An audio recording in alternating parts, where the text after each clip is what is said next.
Doing okay. David is here, in case you were wondering. Hi, David, how you doing? Okay, Good. so we've got everybody here. We have a full boat.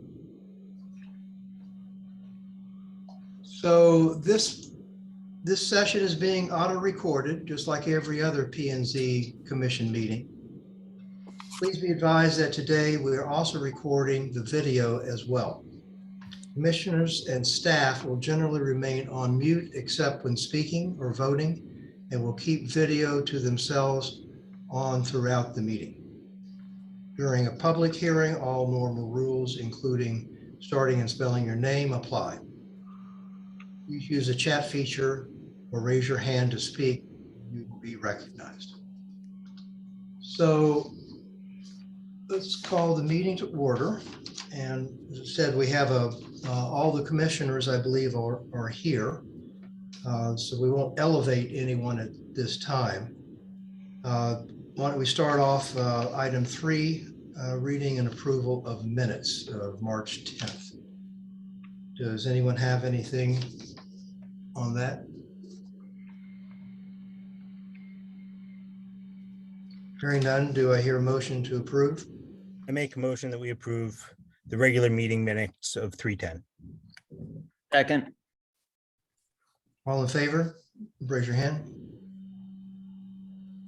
Meeting minutes are approved.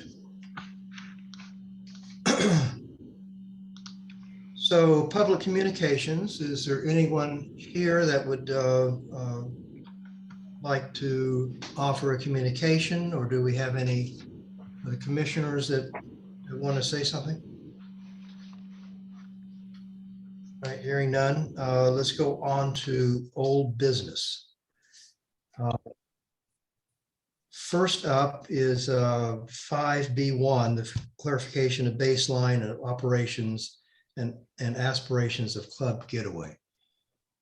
Now, I understand that that David is not here, he's out of town and would not attend the meeting. And I'm not sure that the attorney is here, but that we have, there really is no deadline on this. It's not an application.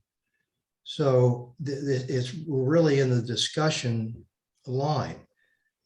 There was, as we know, we've had, or at least I expressed concern about the unintended consequence of writing regulation that would apply to all residential areas. That what we don't particularly want to see is a proliferation of resorts in Kent, and that we would talk about it as a POCD item, but it was suggested that maybe one way of thinking of this, and actually came from the attorney as well, is that we do an overlay zone simply for Club Getaway.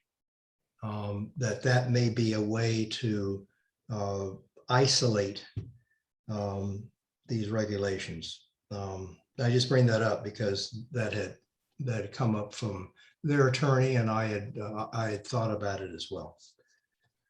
If we did something like that, does that fall into or be considered as spot zoning? I mean, I think it would be a great way to get through this. I think, Donna, you can chime in here too. I think that it would not, right, according to our attorney? Right.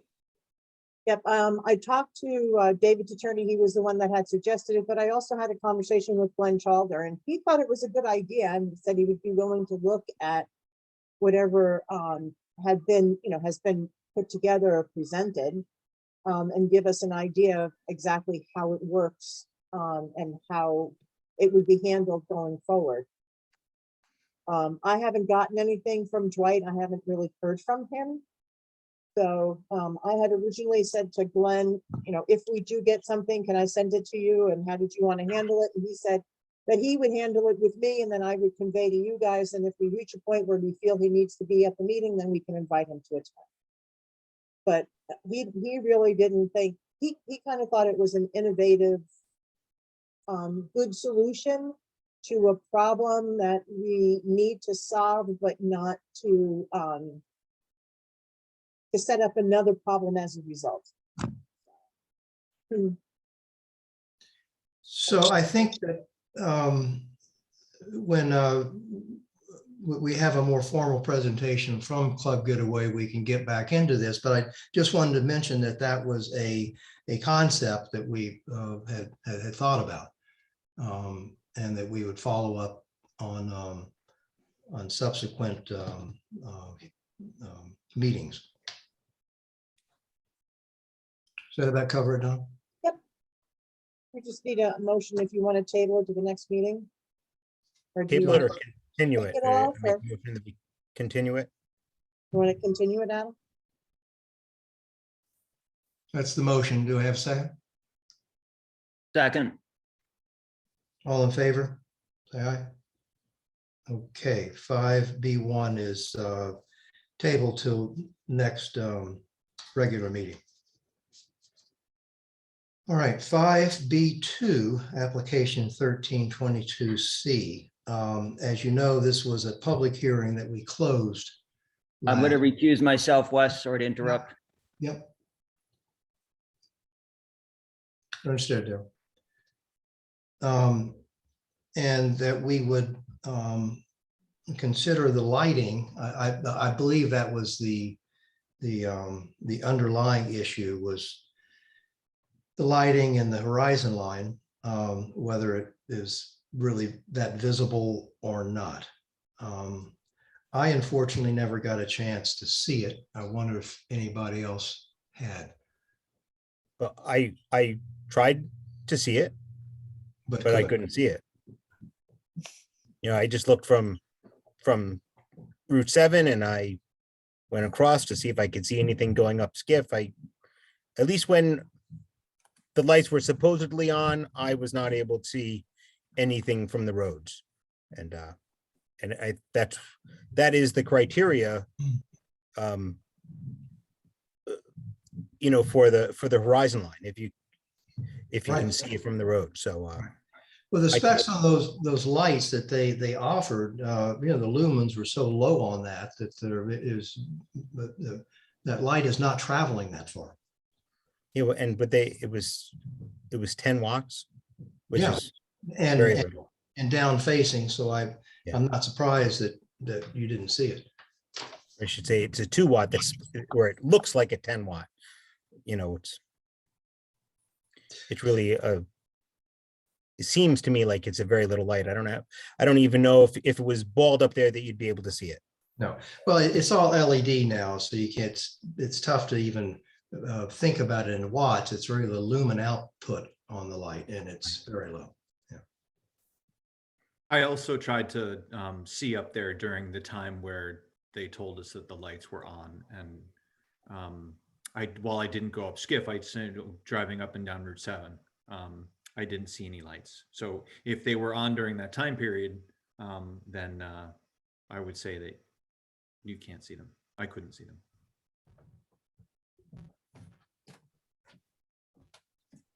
know I that- drove up there too.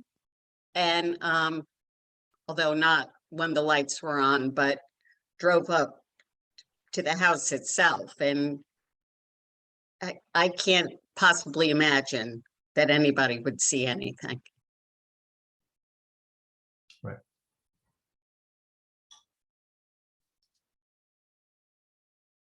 Excuse me, that it seems, I drove there too. It seems that the only seeing it, you would be miles away from it, looking from some sort of valley up because the altitude is so significant. So it would be like, you know, I don't know how that applies to the horizon line, but it must, but that's the only way you could possibly see it, I think. Sure. Well, And I didn't do that. I didn't drive around miles away trying to look back and see it. right. Well, it is an in-ground pool, and by definition, that has no height There are no Right. pergolas or there's Right. nothing else in this application, I don't believe, but a pool. And of course, lighting. There was the only two issues that we had. Well, the only issue that we had with this at all was, if I remember correctly, was with the lighting, whether, how bright the lighting would be, that it would be downward facing, and whether it passed within the horizon line. And I don't remember there being any other issues unless somebody else does. I feel like it passed those two.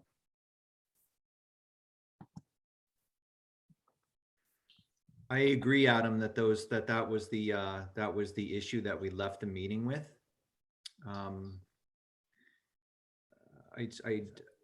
I feel like I have to bring it up because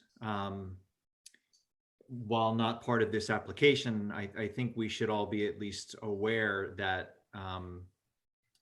that there was some cutting in that horizon line without an application or approval by us. Yes, and that's noticeable when you drive up there. You can see where that's gone, and that's would be why you would be concerned about the lighting, I think, one of the reasons.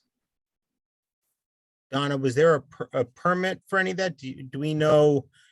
I think within the horizon line, you can do at least a certain limited amount of clearing, but the regulation doesn't want trees of significance removed. Donna, do you know if what was done, or had they come to you about that, or? No, I did not issue an application. I never got a phone call. Nobody called and asked me if they could or couldn't do it. And just looking at a comparison of Google Earth shots, there were a significant amount of trees that were cut down there. And with no explanation at all. And it was not done by the previous owner. It was actually done by the current owner. Did we get a response back from the owner about that they'd be asked about it at the meeting? I mentioned it to Chris, and he is here tonight. I don't know if they said anything to him about it. I can chime in. This is Chris Elko. I'm representing the client. We did discuss it. I think from Google Earth, it probably looks like a lot, but it was about 8 trees. I believe they purchased the house in late 2016. They did the work in 2017 with no knowledge of the horizon line. And it was about 8 trees that were taken down. I think only one of them, when I looked at a real estate photo of when the house was on the market, looks about 2 feet in diameter. The others are probably, 15 to 18 inches in diameter. And some of them were in disrepair, or not disrepair, but declining.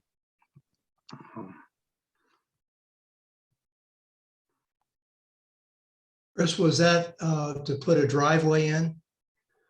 No, the builder had already done Oh, the majority of the clearing when he put the building in and the driveway and everything. This was after the homeowner purchased it.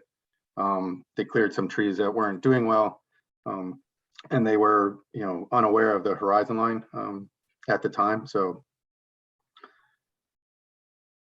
and I guess I'm not sure who's responsible when a new homeowner comes in to notify people, whether it would have been the vendor who was doing the work, or how that comes about with the client. They do apologize for that. They weren't trying to circumvent anything. Obviously, when we came up to this and we knew about it, we went ahead and did a full application. Just my opinion, it doesn't really matter to me if they didn't know. It's not the Planning and Zoning Commission's job to go to each new homeowner and inform them what they can and can't do. It's the No, I don't think it's your responsibility of the responsibility. homeowner. It's the responsibility of the contractor doing the cutting. Right. But it's not the job of the town to police them like that. No, And and let them that's know not what what they I can was, and can't do. I agree. That's not what I meant. I was just, they were unaware and, it was just an open question, I even find that, if I don't know of something, I have to go to the town and find out ahead of time. We usually do, to make our clients aware. So, Well, it is after the fact. There's nothing we can do about those trees. Now, we can make a point and be punitive about it. Or we can go on. I'm in favor of going on. I don't know how anybody else feels. Would it be an issue to replace the trees as part of the approval for the pool? But we don't have really any documentation on that. I mean, it's just us. I mean, we don't know what the trees were. So Wes, I have a question, and I don't disagree with you about moving forward, but I think it's a somewhat of a dangerous place when we do that, because what it tells everybody is that you can go oops and it doesn't matter. Well, I don't You're in the disagree. horizon line, you want to cut down those trees? Oh, I'm sorry, I didn't mean to, I didn't check, I didn't know. Adam, And now the trees are gone. yeah, I don't disagree with that end. Yeah. And I don't know, and maybe it's not a discussion for now and for tonight, but maybe we should have this discussion, because I don't think we have anything we don't have any way to do anything about that when somebody does that without suing them, going to court, stopping a project like that. And maybe that is the only way to address these things. But I think there's been some other clearing of properties where maybe they weren't in the horizon zone, but they definitely did not go to Donna. And you only ever find out about it after the fact. And I think if we're going to be a zoning commission, we should have the discussion at some point about how we address those things. I think I've asked this before and was told no, but just to confirm, we don't have the authority to impose a fine? No. No, right? Now, we would have to go through, all of the processes of notices of violation, cease and desist orders after the fact, and then ultimately an injunction, and then it's the courts that actually assigns any kind of fines. It's the state statute is up to $1,000 per day. But that's assigned by the court system based on the severity. So we had the guy that lived up on South Road with all those cars. Right. I mean, there really wasn't anything that we could have done. We were in the process of getting an injunction, and it ends up being that we end up paying all the legal fees, which costs us more than any kind of fine that was put in place.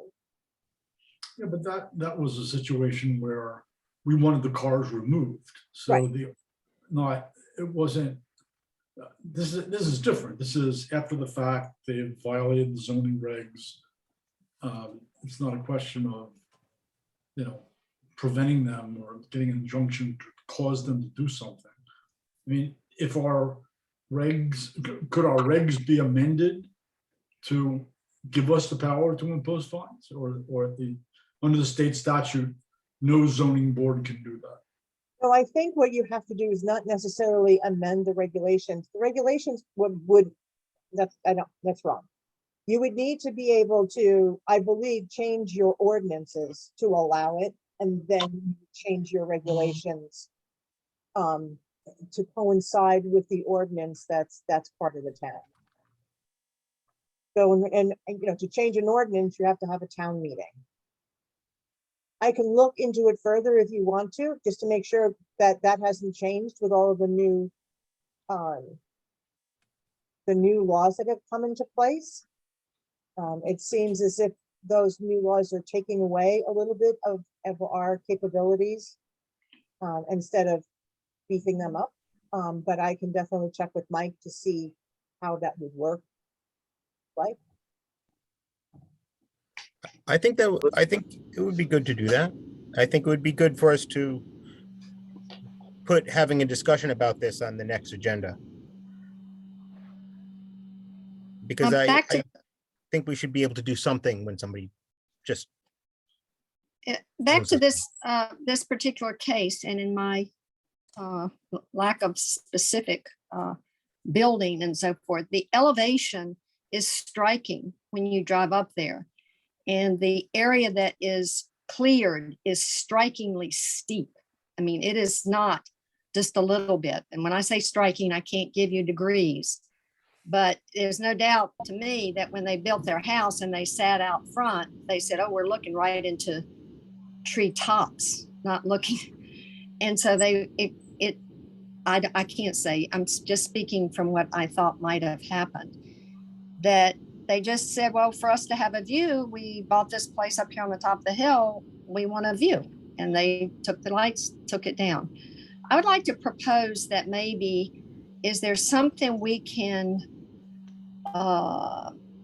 write into this particular lot deed that addresses these lights? Let's say these people leave and somebody else comes in and says, oh, well, they had lights, we'll have lights. And they put in a completely different type of light. I mean, you all who are experts on lights know these aren't going to be a problem. You can't really see them, but the next one may not know that. Is there any way we can at least control? David mentioned, you know, we can control the trees by asking them to build more trees, but can we at least control the lights going forward? I mean, the permit approval is for the specific lights shown. So I guess technically if somebody renovated it, they would have to come back Right, for I would think so. plan by nature of the permit.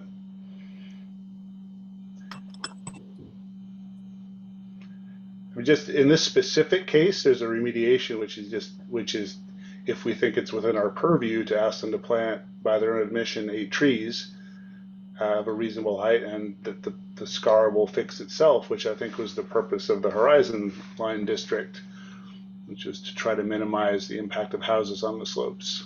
It might take some time, but it would resolve itself eventually.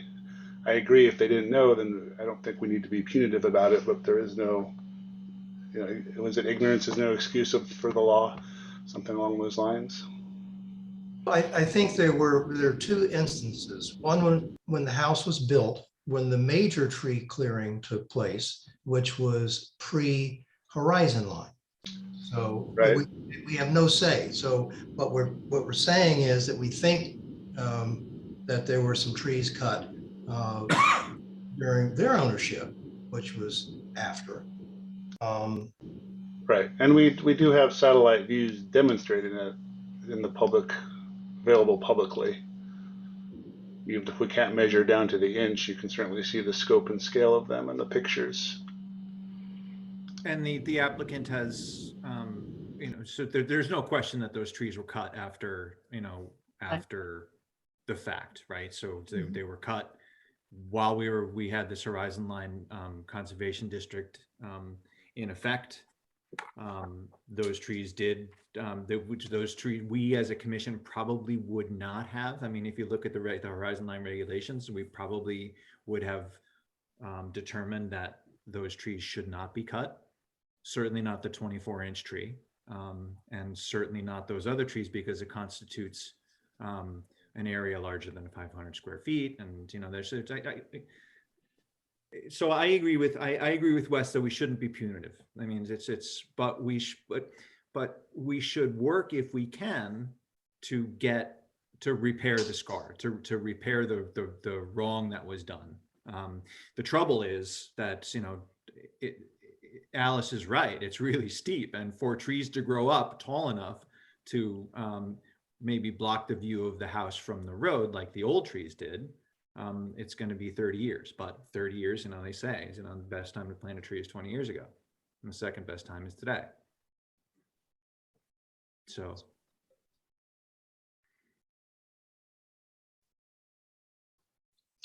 Well, one thing we could do right now is we could approve this with the stipulation that they have no lights, and then let them come back with a proposal. I mean, it is the lights that are, I think, that are the issue. In this specific case, well, there's two that, but the tree cutting happened before. So we have a full agenda, and we can't, we need to move on here.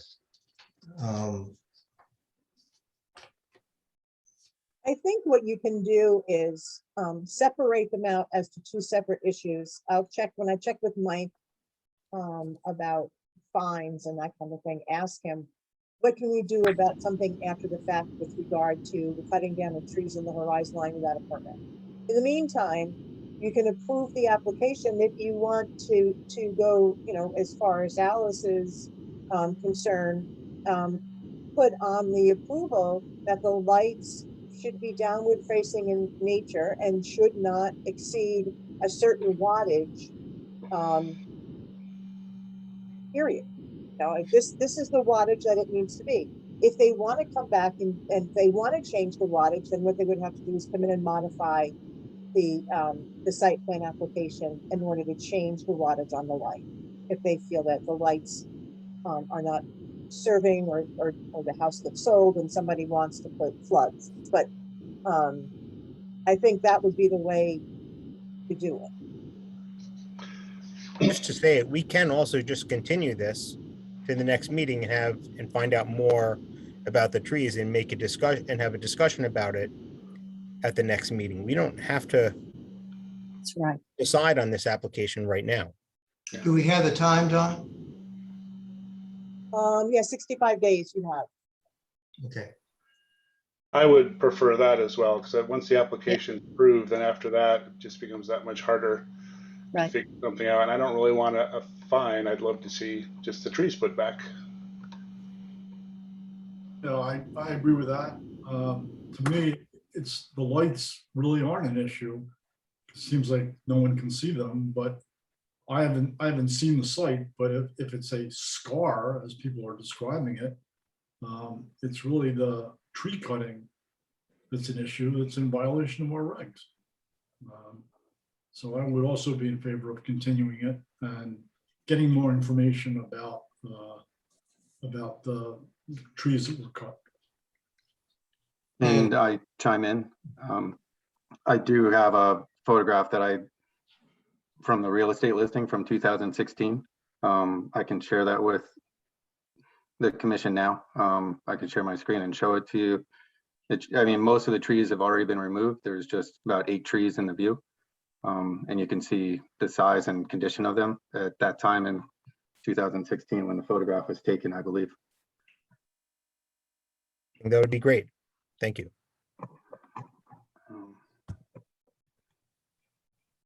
If you can show a comparison to photograph today. I probably don't have one today looking out that way. Let me see quickly.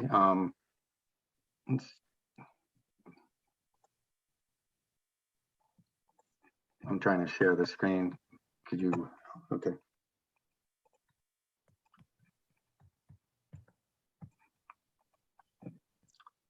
So this was taken from the real estate listing. If you see can you see this? Yes. So the driveway is as it is now. It's really this cluster of trees in here that were removed. All of this was already cleared prior to the homeowner buying it. So it's, you can see some of these are in decline. They're not a huge canopy. So this was what was removed in early 2017, I believe. But it was done then. So Can you tell what kind of trees they are? Just curious. No, guessing from what's out there now, I would say probably a mixture of oaks and maybe some maples. There's could be an ash tree that's declining here. There are some ash trees up there as well. Is this picture taken from the house? Yes, it's taken from the upper, and again, it's the real estate listing. So I was just trying to do some historical search to see what was done. I believe this was taken from the upper lawn. Well, I would suggest there's a lot between those trees and the house that's been removed. I would Oh, disagree without being Okay, maybe. disrespectful. maybe. All right, maybe. Well, I think it's easy to see it's in the 2017 Google Earth picture where it's definitely looks like more than those trees, Chris. I understand. I'm just, I'm looking at, from the ground level, looking out. There are several trees to the right of this that have been maintained. So, and maybe this is just a smaller view, but. Well, there are literally 8 trees in that view. And if I was the homeowner and wanted to clear cut for a better view, you take those 8 trees out, which is apparently what they did.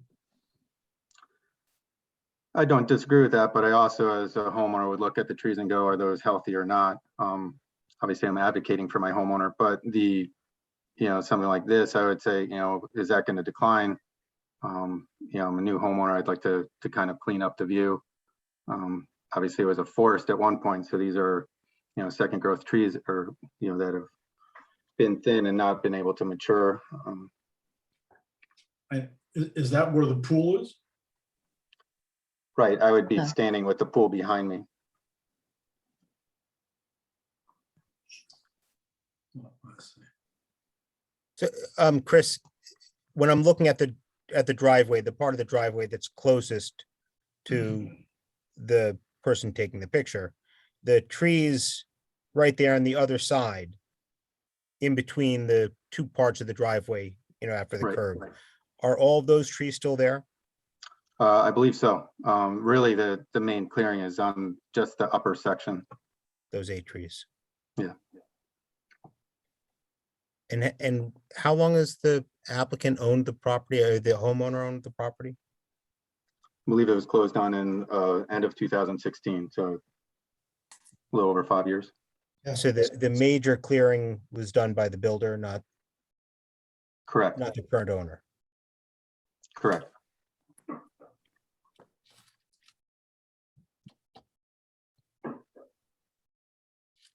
Did we determine when the ridgeline conservation easement went into place in our regulations? I'm sorry, I failed to look that up.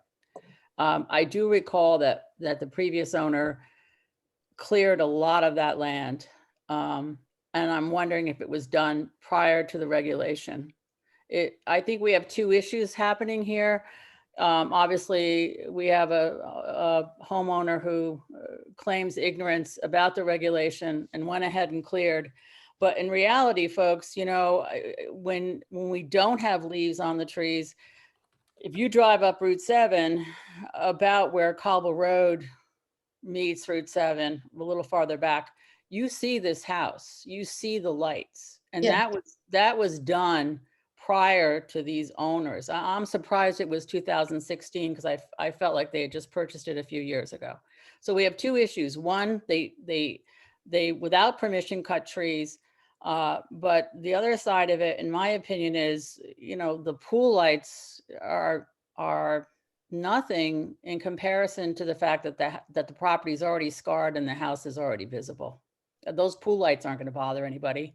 They're lights from the house can be seen. I didn't even look from Cobble, so I didn't know. If you are driving up Route 7 in the fall or winter, you can see that house. You can see it perched up there. Yeah. It's way up there. I remember. Is it the correctly. house that's like right in front of you as you're driving up? Right in front, but way up on the mountain? I think so. I mean, I I don't know Yes. exactly what you're pointing to, but as I say, I think in my opinion, the pool lights are nothing to be that concerned about.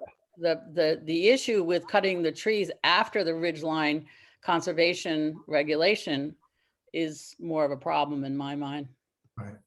So Donna had suggested that this may or could divide itself. There are clearly two issues. Just like you said, it's not the pool lights that are the issue. It's the clearing before, and that perhaps that could be addressed. Chris, would your client make a proposal to plant some trees? If the commission requested, they would do that.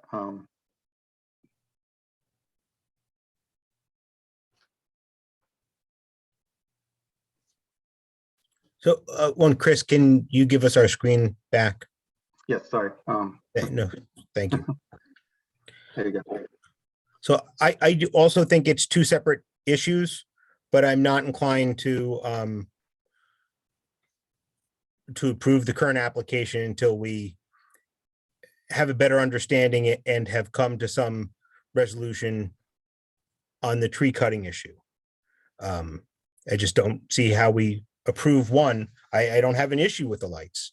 Well, there is no resolution. The trees have been cut. The resolution would be that they propose to plant more trees. Well, I think they should do that. I think they should propose some trees and come back to us next month, showing Right. us what they're proposing, and that we can adopt that, and then we can approve their application that's before us. I think that's a plan. That's a good plan. So then, unless anybody else has anything, I'll make a motion that we table application 13-22C to the next meeting. And Chris, if you can talk to your clients about, we can't make them plant trees right now, but if they I mean, could if I said yes, we would plan, that plant would trees, go a would it? long way for us. I mean, if I said yes, they would plant 8 trees and we come to agreement on size now.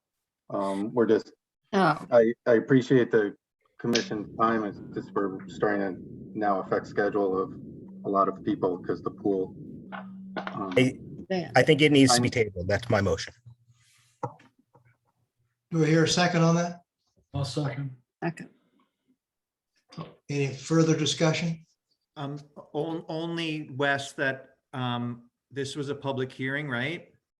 But closed. And it's closed, and now we're asking for additional information. It's not a public hearing.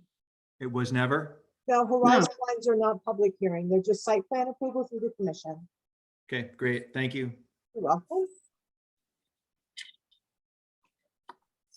So any other discussion? All in favor for tabling? Okay, so we will hear this yet again next month. And in the meantime, I'll talk to Mike and see if during the approval process, we can ask them to provide some remediation. Checking the file, there was a forest operation there in 1997. The driveway was put in and for that purpose. And then he started building the house in 2003. And I know there was an issue with the driveway because I drove up that driveway in the wintertime to look at some stuff that he had done. And I thought my car was going to flip over on its roof. Yeah. So it's really high up there. Yeah. But I will check with Mike. And then we can figure out what we can do with this and use this as precedent in case we find that this has happened before. So Chris, I think you need to get the number of trees and the place and the type of trees and the placement of trees. Okay, will do. And could we have some photos of what it looks like now to compare it to what it was with the trees? Yes. Is that possible? Okay. Yep. Not a real estate. No, I understand. No, I'll take, I have pictures I'll include in the next time. Chris, thank you very much. Okay, thank you.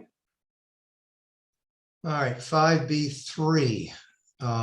This is the opting out subsections. Donnie, you want to take the lead on that? Sure. So I talked to Mike, and this was actually me overthinking the process. And so what I tried to do is I tried to divide what he sent to me as a one process into two. I couldn't get it to match in my head, knowing that the Board of Selectmen were also going to have to approve that. And so I thought, well, let's just divide it. And when I did that, I made a mess.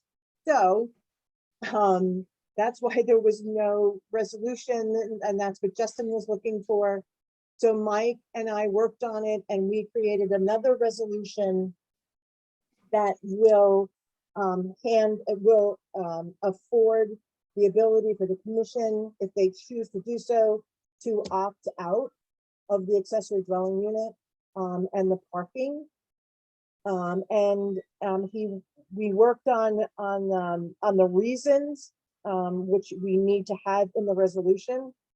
With regard to changing the actual zoning regulations, he does not feel it's necessary and suggested that what we do is we just put an asterisk in the original section that he had recommended changes be made to, that simply state that the commission on such and such a date opted out of this legislation, and the Board of Selectmen opted out on this date, and that is why our regulations are the way that they are. And I think the main thing that everybody has to understand with this is that just because you're opting out of the public act doesn't mean that you can't change the regulations to make it a little bit more friendlier. It's just you're running out of time, and this is now the time to do it so that you don't get caught in the whirlpool and end up not being able to do anything at all. So it's kind of a protection for the town and for the commission, and for the commission to continue to maintain their ability to act for the town, and instead of acting the way the state wants the town to act. I mean, we could come up, and a lot of towns are coming up with regulations that are a little even more lenient, and that work better in line by combining both the public act and their towns. So it's going to take time to do that, but this would protect you in the future.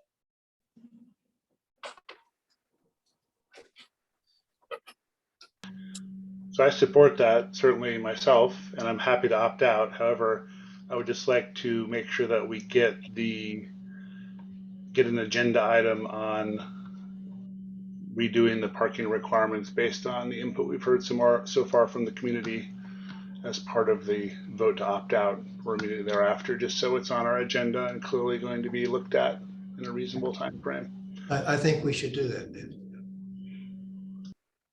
Well, I agree that we should opt out, and I wonder whether we should appoint a subcommittee rather than just future, agenda item, maybe empower a subcommittee to come up with a proposal. Can we wait to do that subcommittee until after the plan of conservation and development is done? When is that finished? If we I have was time. gonna We have a couple of subcommittees already. I'm sorry? We have a couple of subcommittees going already. Maybe it would be good. I don't disagree with having a subcommittee, but maybe we could do it after, like you were saying, after the POCD. Yeah, I think If maybe we have at the time, fall, if we have time, that's fine. Yeah, you do, because once you opt out, then you have the ability to change the regulation how you feel that it should be. But Instead of, I thought you said there was some time deadline by which we had to act. There's a time deadline to opt out, right, but after we've opted out, then there's, Oh, okay, fine. right. And then after that, there's no timeline. Oh, I see. It's just Okay. opting out is the time. Got it. And then you work on changing the reg. But you've got, people that are on the affordable housing plan, you have people on the plan of conservation and development. They're all, the summer's coming and everything is coming to a head. So I think if you want me to put it on the agenda for general discussion, I can, or I can put it in a tickler and create an agenda for like September and just throw it on there and keep it in the file so that whoever's here in September, they'll see that it's on the agenda already. Donna, I think that's fine. It'd be just like the subdivision rewrites, right?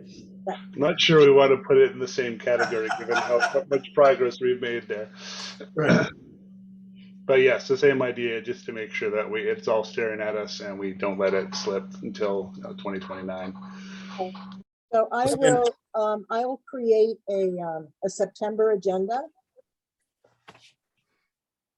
and add it to that. I'll add the creation of a subcommittee to investigate possible changes to the parking regulation. So with that, I'll make a motion that we accept the resolution opting us out of Public Act 21-29 as written. Do I have to read it? I think Well, you can waive the reading of it. I don't think you have to read it, but it's two things. It's opting out of 21-29 and opting out of the provisions of subdivision 9 of subsection D of section 8.2 of the general statutes as amended by 21-29. I will second that motion. Okay, so Adam is going to amend his motion. We didn't have a second for that, right? I amended it, yeah. There you go. It sounded like it was Mark, but Good job. The ventriloquist amendment. And David seconded it. And you have discussion?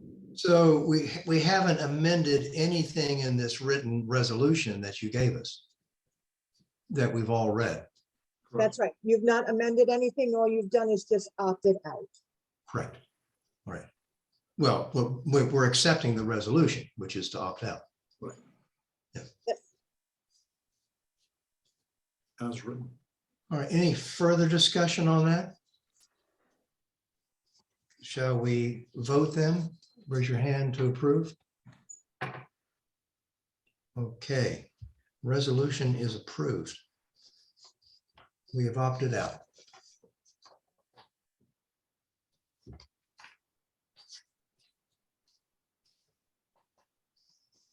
Okay, and this is going to be on the Board of Selectmen's agenda for the 21st for them to opt out. And then I'll put that little asterisk in the regulations.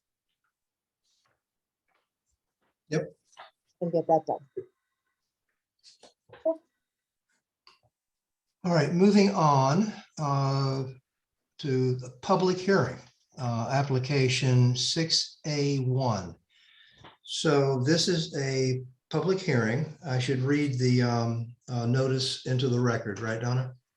Yeah, you'd want to open the public hearing first, so we can open the public hearing at 7:50. Perfect. I make a motion to open the public hearing at 7:49. Second that. All in favor? Okay, so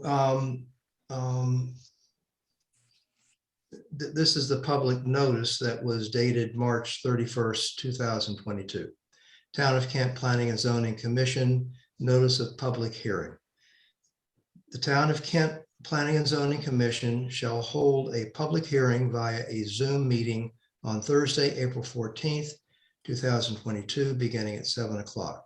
to discuss the possibility and act on application 28-22C and 29-22SP, John and Jerry Gleason, 12 Halls Lane, map 9, block 22, lot 43. Construction of an in-ground pool and pergola located in an area between the principal building and a public street.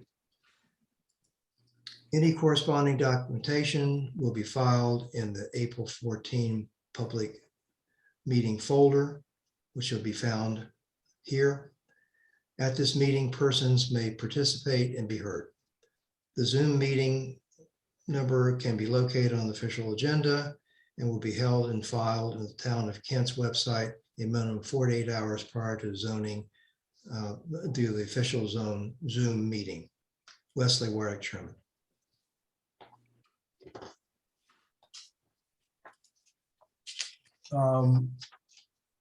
Is John or somebody here to? I'm here. Who's that? John, how you doing? Fine, thanks. How are you? Good. So this is a in-ground pool. It's between the house and the road. Don, is that correct? Yes, that's right. And according to the regulations, if you look at section on page 46, 32, 34, 11, tennis court, paddle tennis court, swimming pool, or other recreational facilities for private use located in the area between the principal building and a public street are permissible via a special permit permission and public hearing process. So that is why John is with us. So that's why he's here tonight. Yes. And he did receive his inland wetlands approval at the last meeting because he is within the regulated area of the pond that's the property.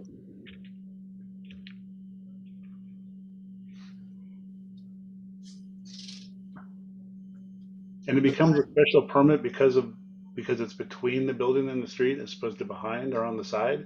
Yes. Yep. What's the street? Falls Lane. So it is Halls Lane, okay. Mhm. Yeah.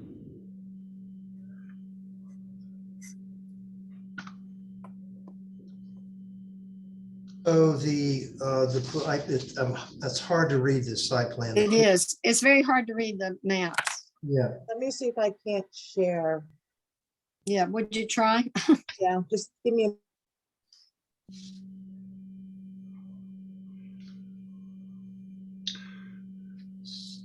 Yeah, north is pointing downward, which is a little strange, but if you go into Yeah. Google Earth, you can see Right.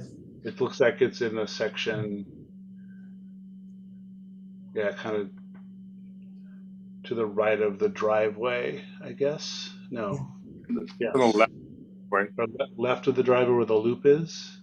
Yeah, so the circle driveway is actually on the west, the southwest. I guess it's more the west side of the house. And the Oh, septic yeah. system for the house and the septic tank and the septic system for both the garage. The garage was turned into an accessory dwelling unit. So all that along with the circle driveway kind of conflicted with us being able to put the pool on that side. So this, John, the best place to put it, is that what you're saying? Yeah, it is. It's about 210 feet off of Halls Lane still, the way it would be, the way it's situated now, maybe 220. Okay. somewhere No, I off. couldn't read that dimension, but it did look like a long way. So on the dimension on the right-hand property line, that's 200, it's 199 point something feet on the right-hand side. Yeah.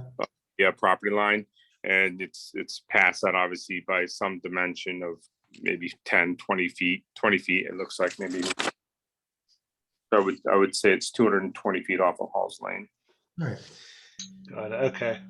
So that's well beyond our accessory regulation in the front yard being away from the road. What was it, 100 feet, Donna? 150 feet? Something like that? You're talking about the setbacks for those If- things?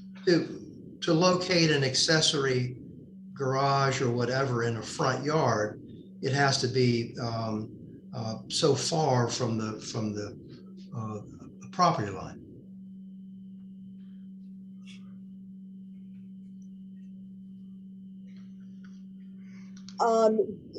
That only applies to accessory structures. It doesn't apply to pools. I'm just making a point that I realize that this is a pool, not accessory structure, but it's just to make the example that it's a long way. Yes. I would also say that because the pool is so closely affiliated with the house, it has less impact than a pool that was sited, out in the middle of the lawn, closer to the road. So I think the house already being there somewhat mitigates any impact of the pool location.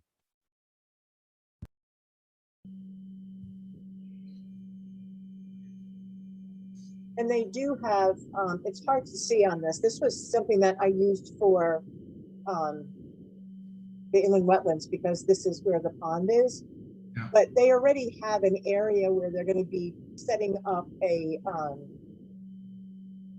like a planting bed. We The can do dirt- like Go a ahead. raised perimeter around the outside of the fencing, pool fencing. And my wife's a big wildflower and tall grass type of, I don't know, she eats that all up, but I know we would have to plant some type of arborvitaes or boxwoods or something that's going to be green, I guess, year round to kind of hide that. But we're going to do an L shape that would do both the north side of the pool fencing and the east side of the pool fencing. It's the highlight that you can, it's hard to read on this plan, but that's what that highlighted area is. Could you explain? I just don't understand the orange or pink. It says proposed work. All those lines are proposed work. So this plan was given to the wetlands and the health department, but basically when you do their plans, you have to show where the Right. propane line is, where the trenching to the propane tank are going to be. They want to know, all the disturbances to the ground. So Yeah. Okay. So it's groundwork. the green, the silt fence. So that was for wetlands. They wanted to see a silt fence in the proposed area or in the area. So it is. Share my screen for a second, Donna. I'm sorry, can you say that again? Could I share my screen for just a second? Because I rotated a map to see the real world. It looks like it might be a little easier for people to digest. Maybe John will be able to point it out. Can you see that okay? Oh, yeah. So that's the same orientation as the map. And I think, John, if I'm correct, the pool's kind of where my mouse is. Is that? It's much closer to the house. It's been more so to your left now, just by like a quarter of an inch. It's going to line up there. That's basically it's right there. The darker, that's basically where the hotter area, the sun hits right there. And that's actually why we're putting the pool or wanted to propose it there. But yeah, that's it right there. Okay. Oh, okay. So it's going to be in line. That's our garage. If you were to move your cursor up like a half an inch, that's the barn. And to your left, there's our garage. Yeah, right there under the A. Got it. Kind of in line with the garage out onto, right there. Okay. Got it. Yeah, that's obviously plenty of distance from the road. Yeah.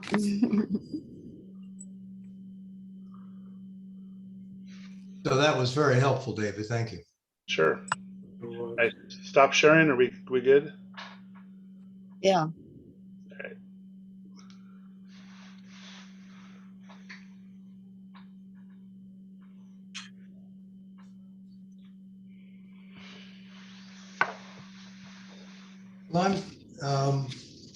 Is there, we'll have to get out of the public hearing at some point. Is there any more, is there anyone in the audience that would like to speak on this?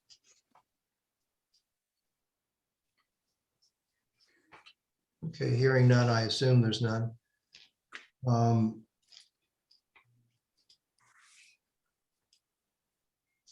I don't think that we need any more information.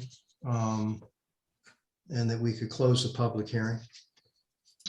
Move we close the public hearing. Second. Any further discussion? All in favor? Aye. Okay, so we've closed the public hearing at 8 o'clock. And now we go into deliberations on this. For approval. They've got a list of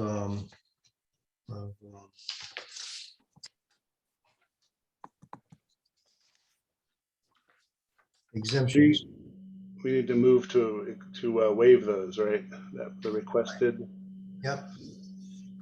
So this, I'll move that the commission waive items 7, 8, 9, 10, 11, and 13 off the special permit application.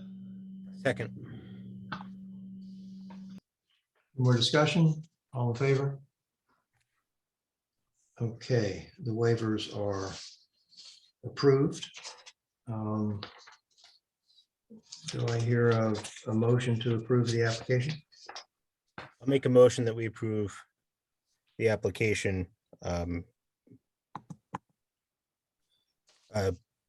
John and Jerry Gleason, Halls Lane, 12 Halls Lane, Kent, Connecticut. I'll second that. Any further discussion? All in favor? Motion carried. Thank you, John. Oh, thank you, everybody. Have a good night.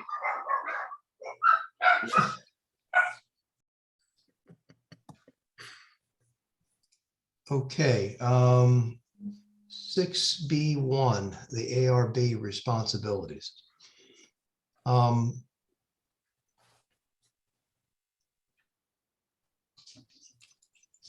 This is something that was put together out of our regulations. Is that right? Just this itemized list?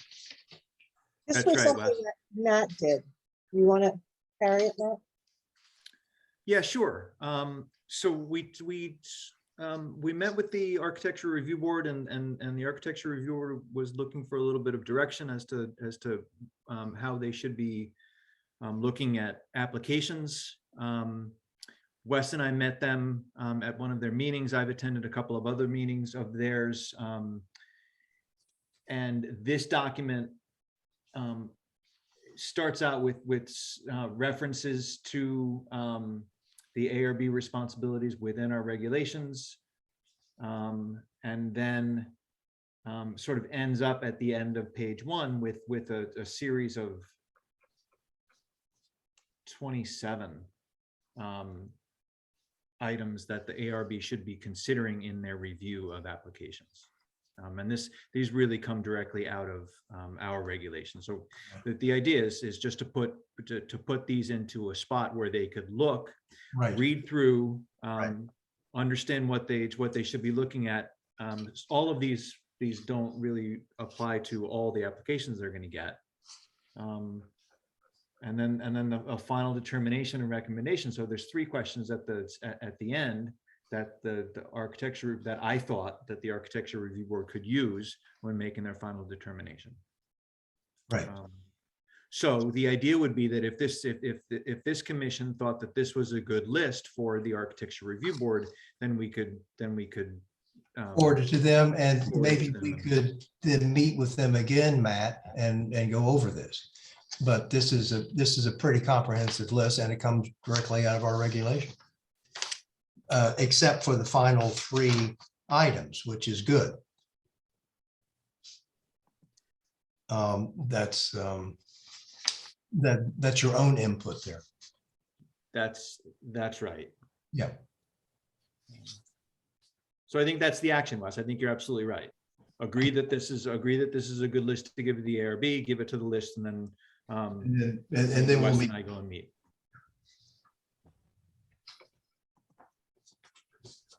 So can we agree to that as a commission, that that's what we'll do? I agree. Yep. Now, does that need to be a motion? I don't think so. I think what I'll do is I'll just scan it in and I'll put it on their agenda for their next meeting, Okay, which will be May 3rd. Okay. They can review it and then they can determine whether or not they have any questions that they need to ask. I did put out that hopefully the commission will be, the board will be getting larger. I've got 2 people who are interested in participating, so that will be on the agenda at the same time. So this is probably a good time to kind of clarify the questions and some of the discussion points as we have new members that are put on the board.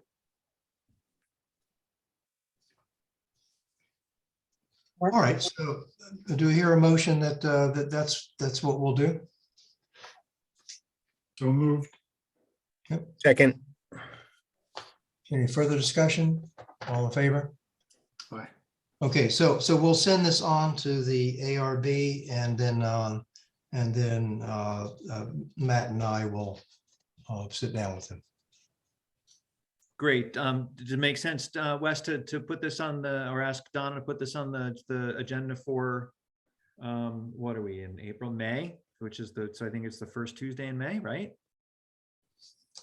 That would be after their meeting.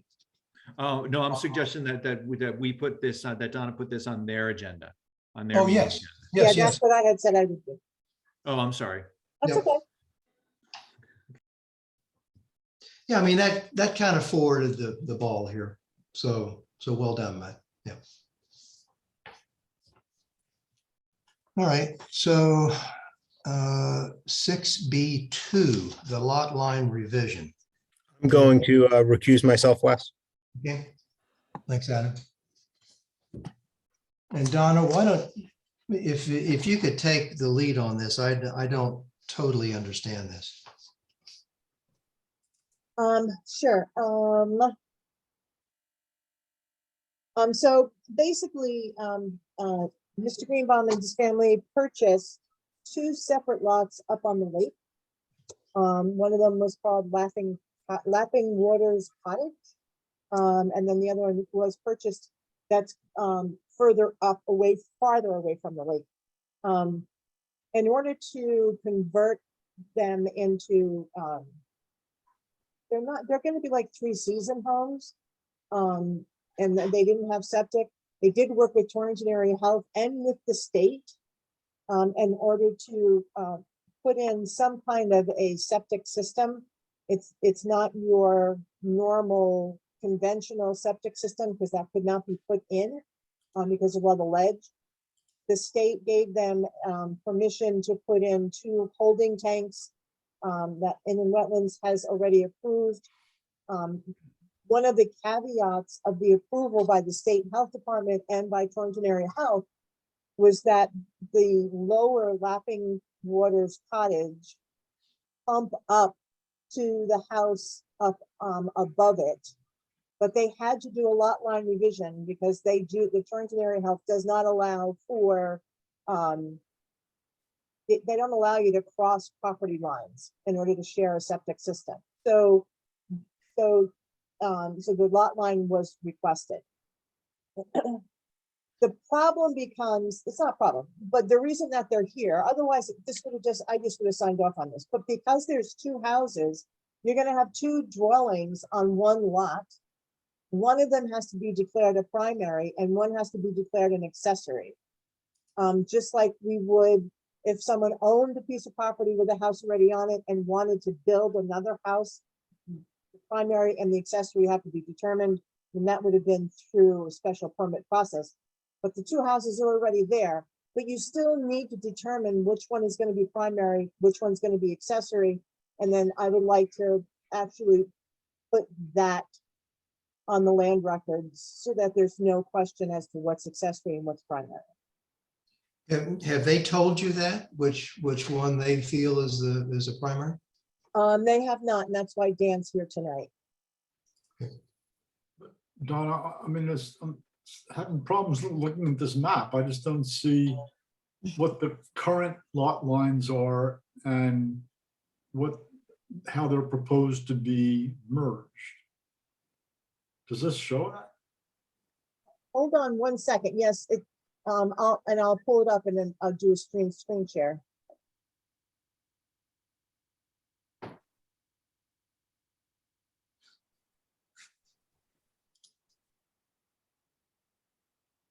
Hold on.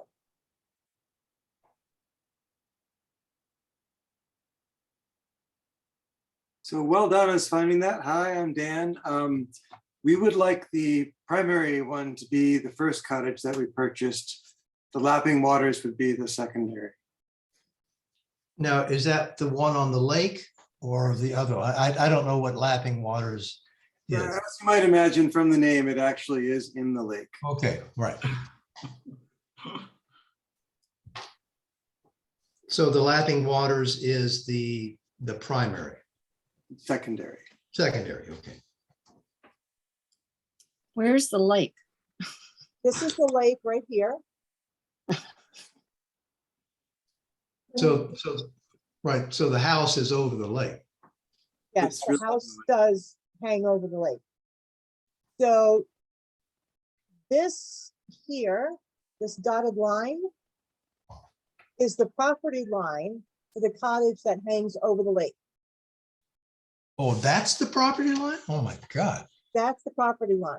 So what's going to happen is this property line is going to be removed so that the new property line will go down and it will follow the edge of the lake, will become the new property line, and then up and around. So you would have this as the house that Dan was talking would be the primary, and then this would be the accessory. So this cottage is going to pump up to this septic tank. Okay. So who did these lot lines to begin with? Well, how old is Lapping Waters Cottage? Dan, do you remember? Not sure, maybe the 50s. Wow. So I guess it predated zoning, didn't it? Just a little. Difficult lot to build on these days, Yeah. I would say. Yeah. Well, why we decided to keep it there instead of, trying to knock it down and rebuild. I don't In think, essence, you're merging these lots, right? Yes. So it's really not the lot line that you guys are going to be approving. It's going to be the designation of that primary and accessory. right. Back in the 1960s, this was a concern of the other property owner. I don't know who's that talking. That's my dad, Stan Greenbaum. Yeah, this was done in about 1954 by the original owner who divided the cottage for his kids. So the lot line of the property was actually only 5 feet bigger than the dimensions, than the exterior wall of the house.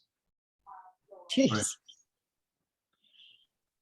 Right. And that was something that the property owners on the lake were very concerned about back in the 1960s when zoning went into effect. And it was one of the reasons that we were strongly in favor of zoning, because there are several properties on that side of the lake which have similar issues, though quite as severe.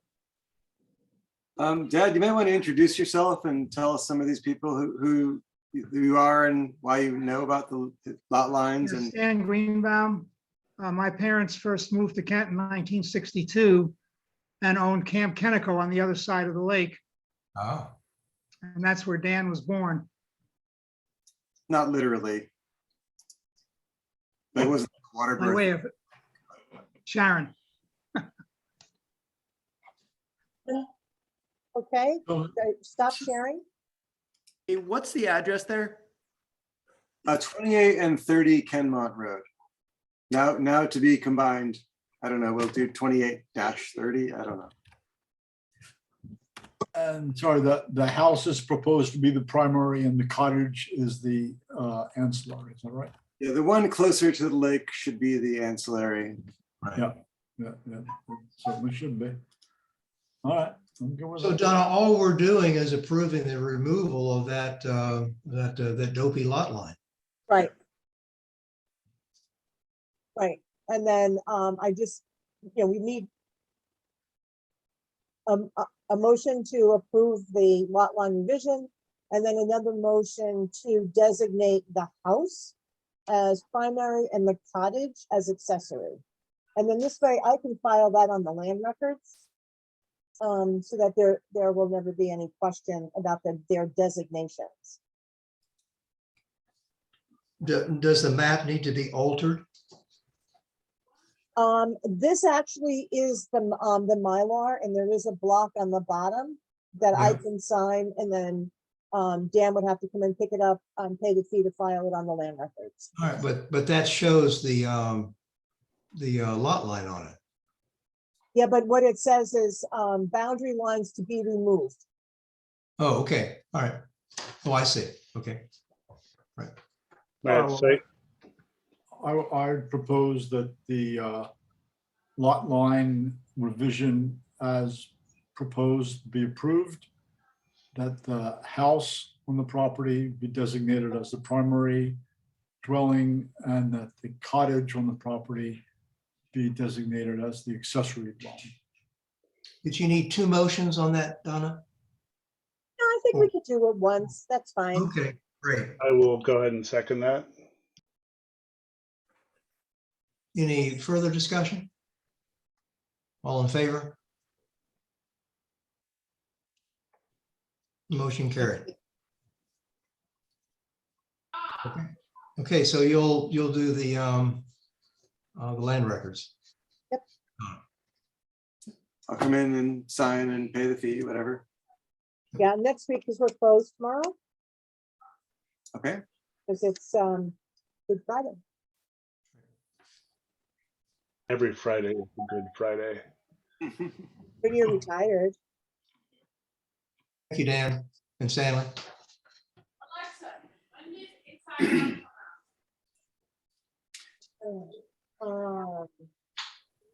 So next we have 6B3. And I believe we're going to be getting a lot of refusals at this point in time. Yep, I'm recusing. myself. Alice. Alice, I'm recusing. Yeah. I've got Alice, I'm Jill, recused. Adam, and Mark, right?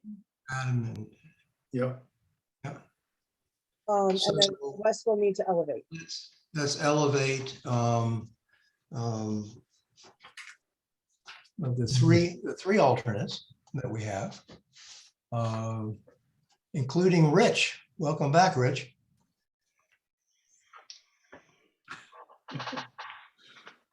And Anne, yeah.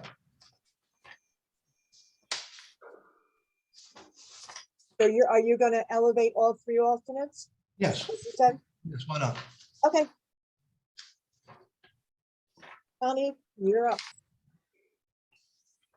Great. Thanks everyone for this opportunity to appear before you. I'm Connie Manis. I am here on behalf of the Kent Land Trust, for which I serve as its executive director, but also for the Chamber of Commerce and the Kent Farmers Market.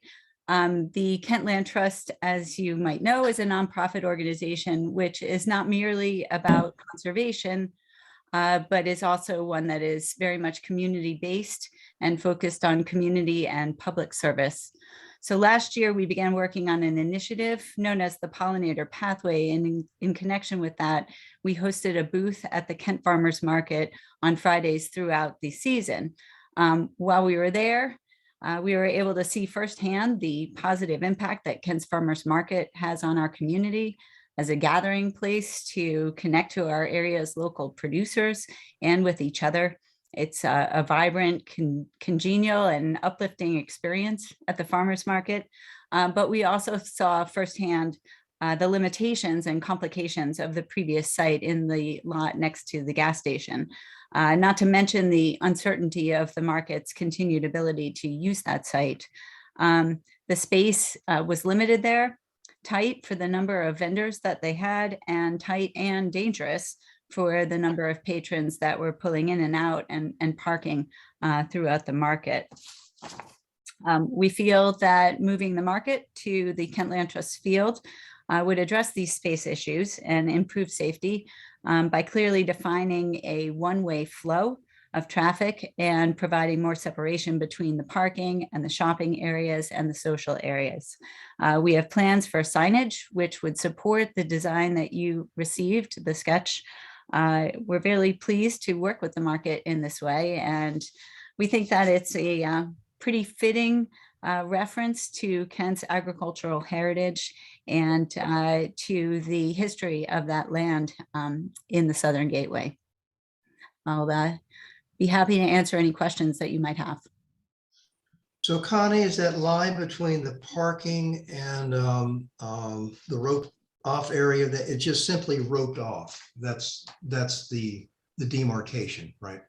Yes, the area where it's labeled roped off, and if you share, maybe that would be clearer. But you know, the intention is to provide a roped off area that is large enough to discourage cars from cutting it too close. You know, they are meant to drive and leave a wide berth, you know, so that there is, right, well, this is the lower part of the sketch, right? So roped off area is just meant to demarcate an area that will be roped with stakes and ropes. Great. So, I mean, there's nothing marked. This is on the field.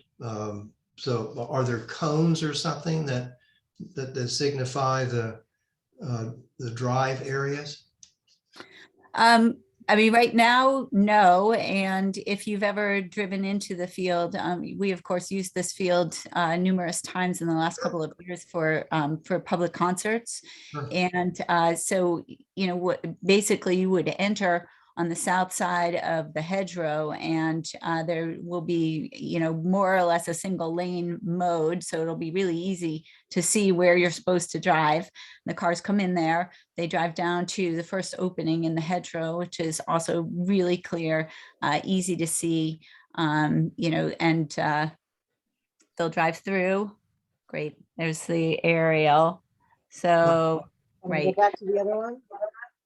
Well, I mean, what you can see is that the hedgerow and the, you know, the previous place where people have driven is pretty obvious. Right. There's an entrance like right here. Yes. And then there's another one that they would go out on this side. That's where they'll go out. So it will be one way, which is unlike what they had Right. in the spot next to the gas station. So during the Kent picnics, that was the path that you all took, but not on the north side of the hedgerow.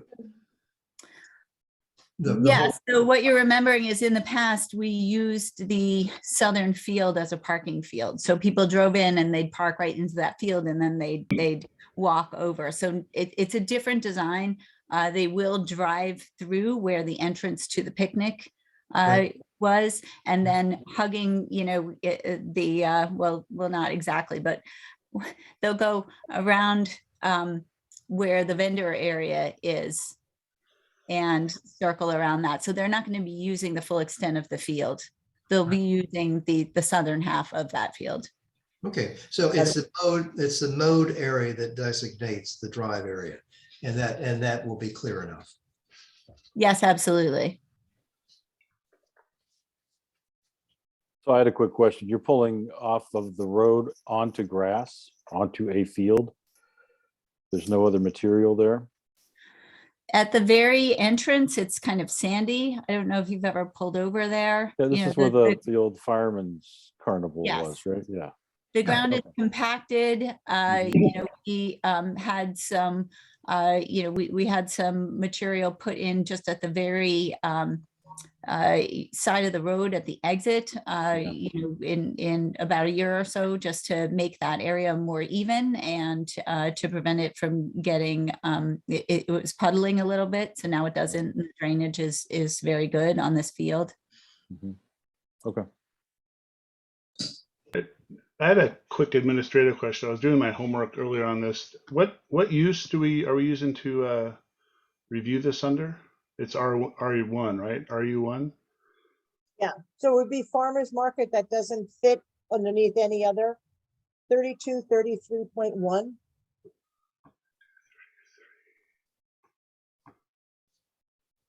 The farmer's market that doesn't fit in. Got it. Farm stand not in otherwise compliance. Okay, I thought that might be the case. Yeah. And what we had historically done with the other location was we gave those organizers a site plan approval and then a temporary permit because then they come back every year to renew this temporary permit. There were some times when the length of the operation was different. So that needed to be changed. The hours of operation were needing to be changed. So I just felt that by doing it as a temporary permit with the understanding that they come back every year that they want to have this, it just kind of solves everybody's issues with it. And it's worked for years like that. Got it. Okay. Donna, what regulation section are you suggesting? 3233.1.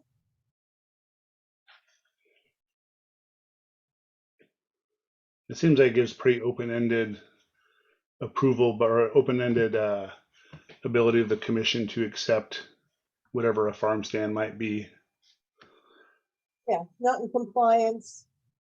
3233.1 on page 44. Yeah, no, I see it. It wasn't. I think this is a great plan. I think it's a great use for that space. I think it's going to be very much better, like Connie said, than where it was last year, where it has been over the last couple of years. I don't think it's a farm stand. Why? Farm stand is sort of tied to a farm in Well, our regulations. So that's why we're using this one, because it's not really in compliance with the true definition of a farm stand. Because there are certain farm stands that you can operate if you're selling stuff from other farms, but all of these vendors are selling things that have been either manufactured by them or grown by them. So it's, to me, they are farm stands. They just don't fit into the normal idea of what a farm stand is. And so that's why I feel that 3233.1 is the regulation to go under. But do you think that there's another one? No, that's my problem. I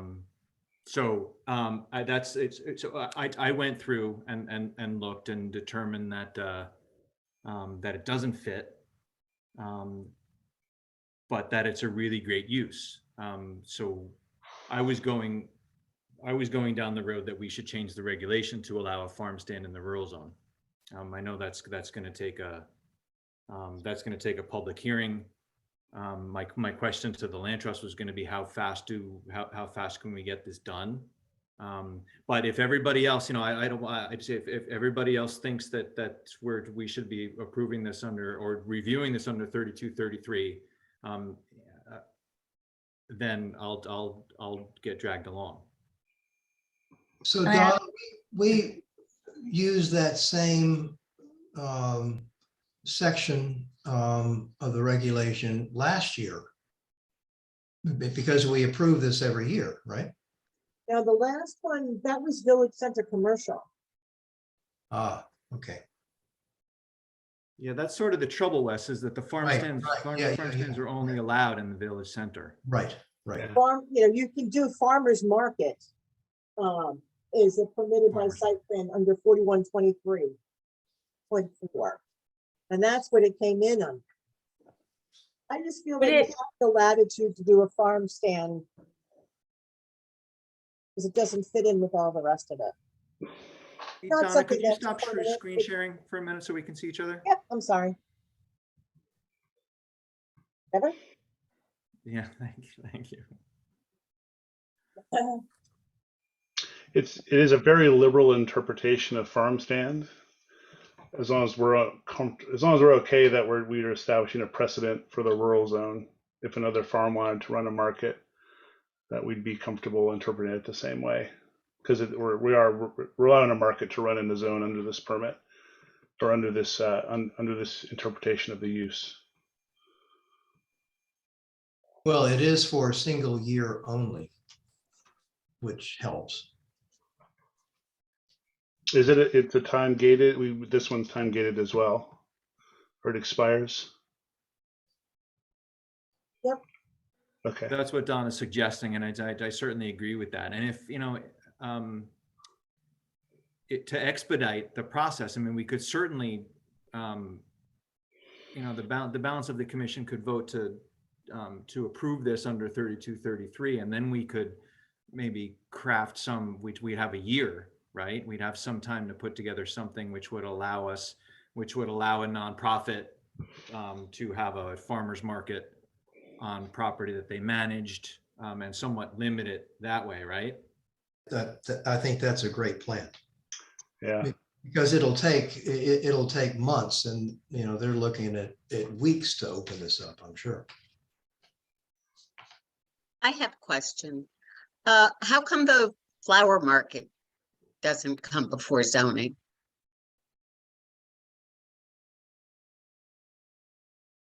I consider it a retail use.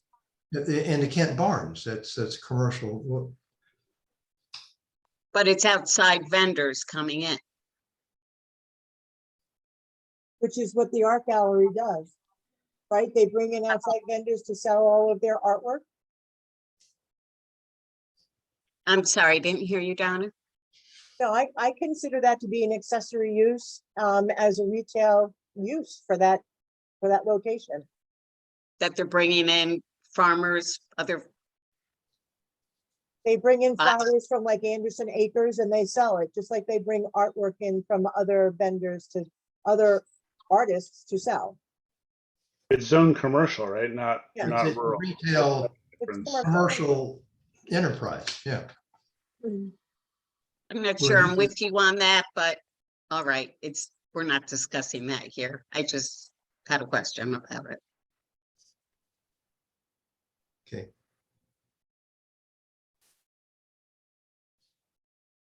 I certainly think it looks great, and while it might be a stretch, I feel pretty comfortable supporting it under that section, and we should definitely bookend it or bookmark something to adjust the regs for that going forward, so it's a more clear use.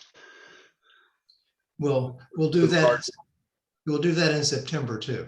After the parking, right? That's right. The only thing I need from Connie are the dates of operation. Okay, I believe they start, if for whatever reason, May 20th is sticking in my head, if that's a Friday. No, yes, May 20th is a Friday. I think that's their initial market day. Last year, the market went right through to Halloween. So it would, the last Friday in November, I would say would be a good estimate of the end date. The last Friday in November or the last Friday in October? Sorry. That's all right. So until October 28th is the last Friday. Okay. Do we need a motion to waive things or more conversation? I'm sorry, say again? Do we need a motion to waive numbered items in the permit? You want to make that motion, David? Sure. I'll move that we waive items 3, 4, 5, 6, 7, 8, 9, 10, 11, 12, 13 from the site plan application.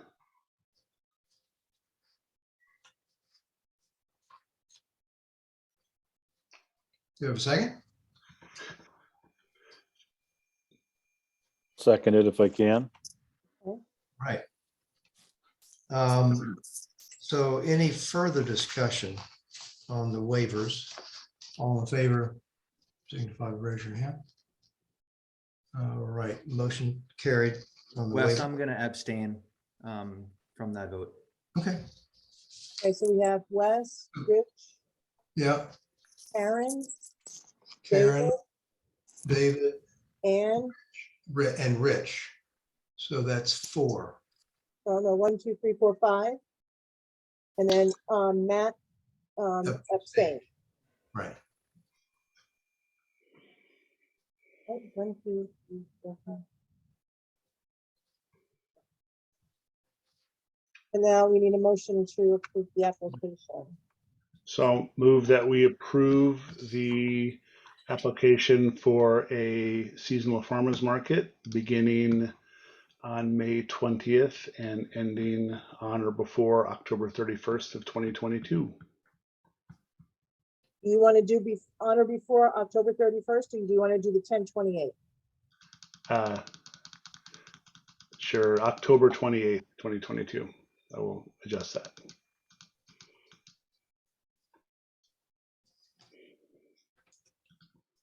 Rich, you second that? I got it. I'll second it. All right. Leave me hanging. There you go. Suspense. All right. So any further discussion? All in favor? Aye. Yes. Rich, David, Karen, Matt abstain. And Matt abstain or no? I'm gonna vote no. I have to vote no, Donna. Okay. Oh, Fair It's, enough. let me say, I'm as much as it pains me to, I think it's a great plan. I think it's a great idea. I just, I have to follow the regulations. Sorry, Connie.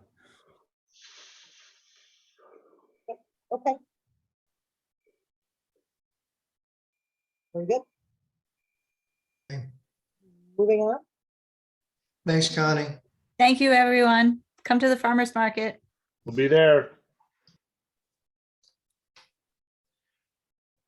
All right.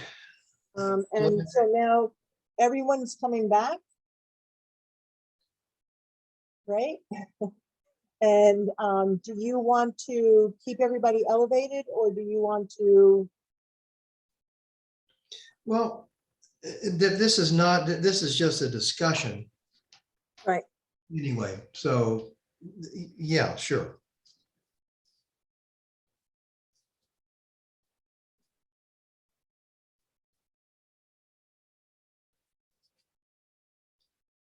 What happened to Matt?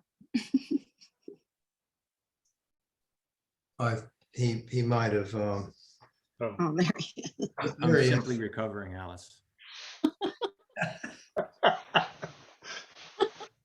Sorry. Okay. 64. So this is a preliminary discussion. Is Bill Freeman and Hicks Stones here to say a couple of words? Sure. Yep. Good evening, commissioners. My name is Bill Freeman. I live in Guilford, Connecticut.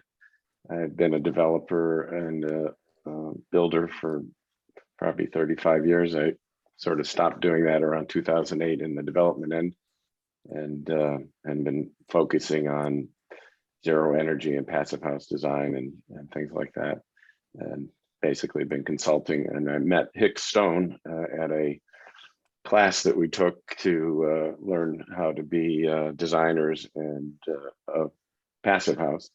And so we, in 2017, had looked at this piece of property that was owned by one of the Casey brothers, and it, for whatever reasons, it just didn't pan out at the time.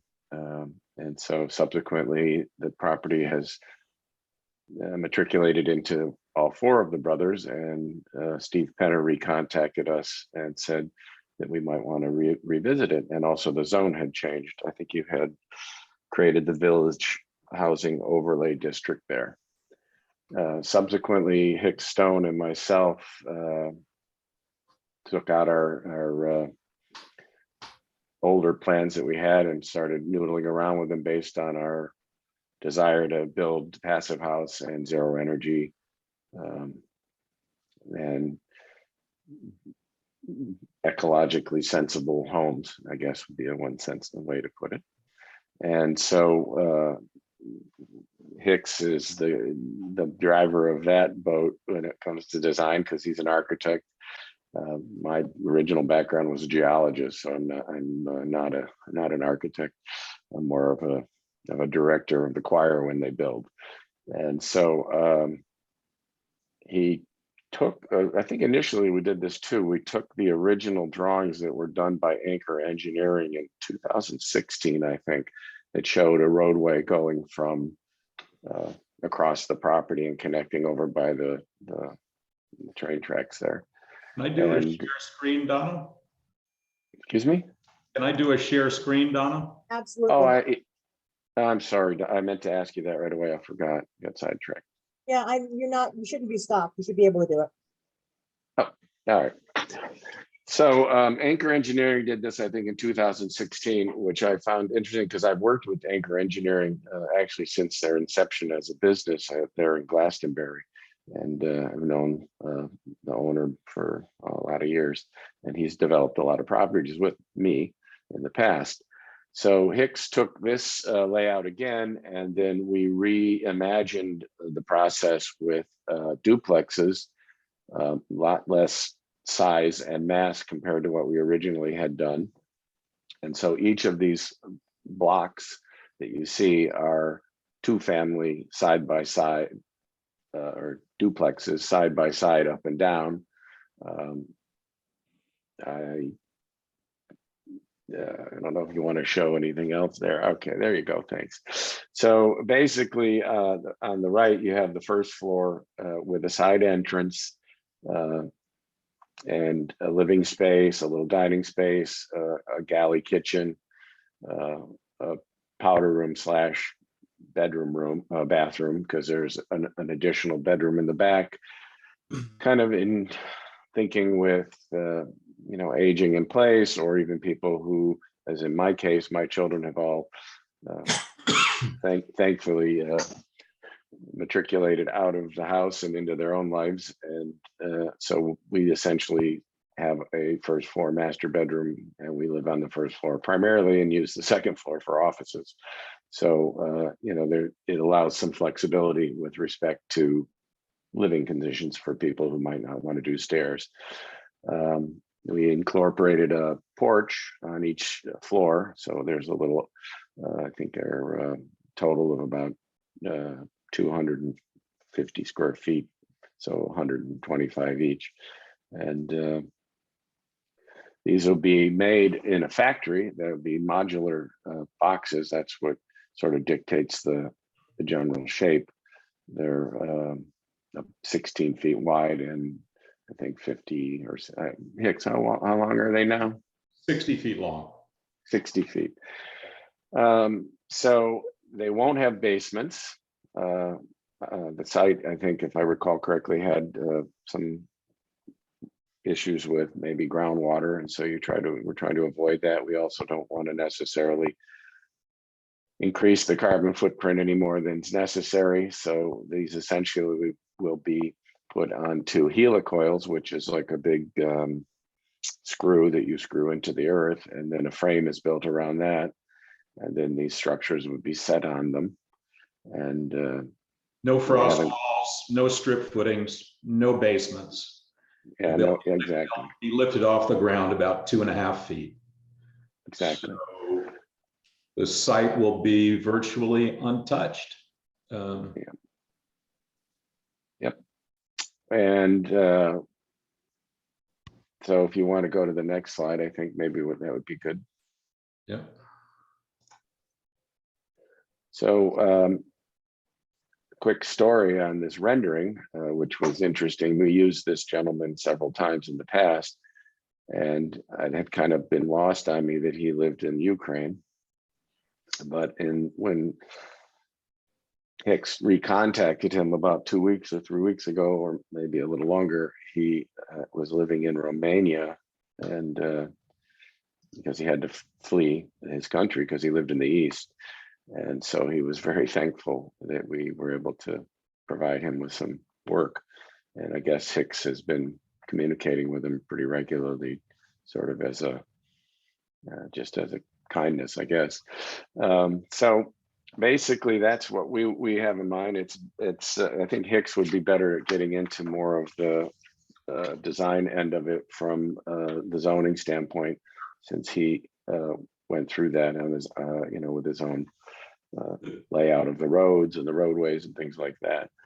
So the development is organized around a community garden, and Bill has a special interest in pollinator pathways, which we actually heard a little earlier today. Bill, do you want to speak a little bit about the community? Sure. So currently, I live in a passive house that my wife and I built about 4 years ago, and we live in downtown Guilford, and kind of in between the train station and the green. And we are very passionate about having a place for bees and bugs and everything else that pollinates. So we didn't actually plant a yard. We planted a pollinator garden in our front yard, and then a vegetable garden, which has actually been very popular as a tourist attraction on the street here. So people stop all the time and take pictures and such. And we also entered our house into a international contest, I guess, for lack of a better word, and we received an award with 5 other people around the world because of the things that we had done with the site and the house itself. We have a zero energy house that is built to the passive house standard, which is a European standard of sorts. It originally started in Canada, and then it sort of lost steam a bit when the oil prices came back down. And then in Germany, there was a couple of scientists who started back up again and created a rather vigorous protocol in order to lower your energy demands down, about probably 80 to 90% less than a typical code-built home. The issue, the central issue, of course, is because these are high performance envelopes, that you reduce home energy cost, any building energy cost, by 90%, and that last 10% becomes very easy to achieve net zero with limited photovoltaic panels, either on the roof or in a community array. So for us, I think the central message is this is going to be a net zero green community, and I think that's really our top line, just to kind of emphasize that. Yeah, and it has sort of that pocket neighborhood feel where everybody can face inward, and communicate with one another, if you will, on a more social level versus a garage door level. And the gardens are in the middle. There'll be an area for some fruit trees or some kind of tree that will help feed critters. And then there'll be some gardens, and we're going to set them up for that they can water the gardens and use them as a public space. There was a project that I went to up in Vermont many years back, like 4 years ago, and they set it up very similar to this, and everybody used the gardens quite a lot. And we're also going to provide setups for charging stations for the eventual use of more, prevalency of electric vehicles. So that will be in place, and we will most likely put solar on the roof, or if there is an area where I think if you go back to the site plan, we can talk about that. So this parking area down to the bottom of the screen could possibly have solar canopies, which are becoming very becoming more popular with parking lots and parking areas. So that would also probably offset the site lighting that we would have to incorporate. Do you have anything more to add, Hicks? Well, Kent has a recent tradition of modern architecture, and Bill and I felt that attic spaces in a conventional pitched roof are really wasted spaces. And in terms of the thermal envelope, they produce kind of problematic issues. So we have structural insulated panels with deep overhangs as the roof form. And since Kent has a tradition of modern architecture, we felt that was an acceptable mode of expression. And I believe that by the zoning code for that housing overlay zone, I think you're allowed with the acreage we have up to 35 units. And in this case, we're looking to get one more because of the fact that they're duplexes. So it's kind of hard to have a one-plex in this environment. So that would be the only exception that we would be looking for with respect to your by right zoning in that district. What's the acreage? So, what do you have? I think it's 8.2. Is that it, Hicks? I know you look at it's 8.64. Okay, see, got to rely on him. Yeah, when you multiply that by 4, you get 34.56. So I assume that rounds up. So that would be 35 units as of right. Right. And since these are 2-family cottages, 35 doesn't really divide nicely into by 2. So This is not under a conservation overlay of any sort, right? This is a straight up development. Bill, do you want to address that? I'm not sure. I'm not sure what you mean. Well, we made an incentive housing zone, and I thought that's what they. Yeah. Oh, that's under It's that. not a straight up, it This falls is- under the incentive this housing is zone. 3,400 Village Housing Overlay District. Yeah.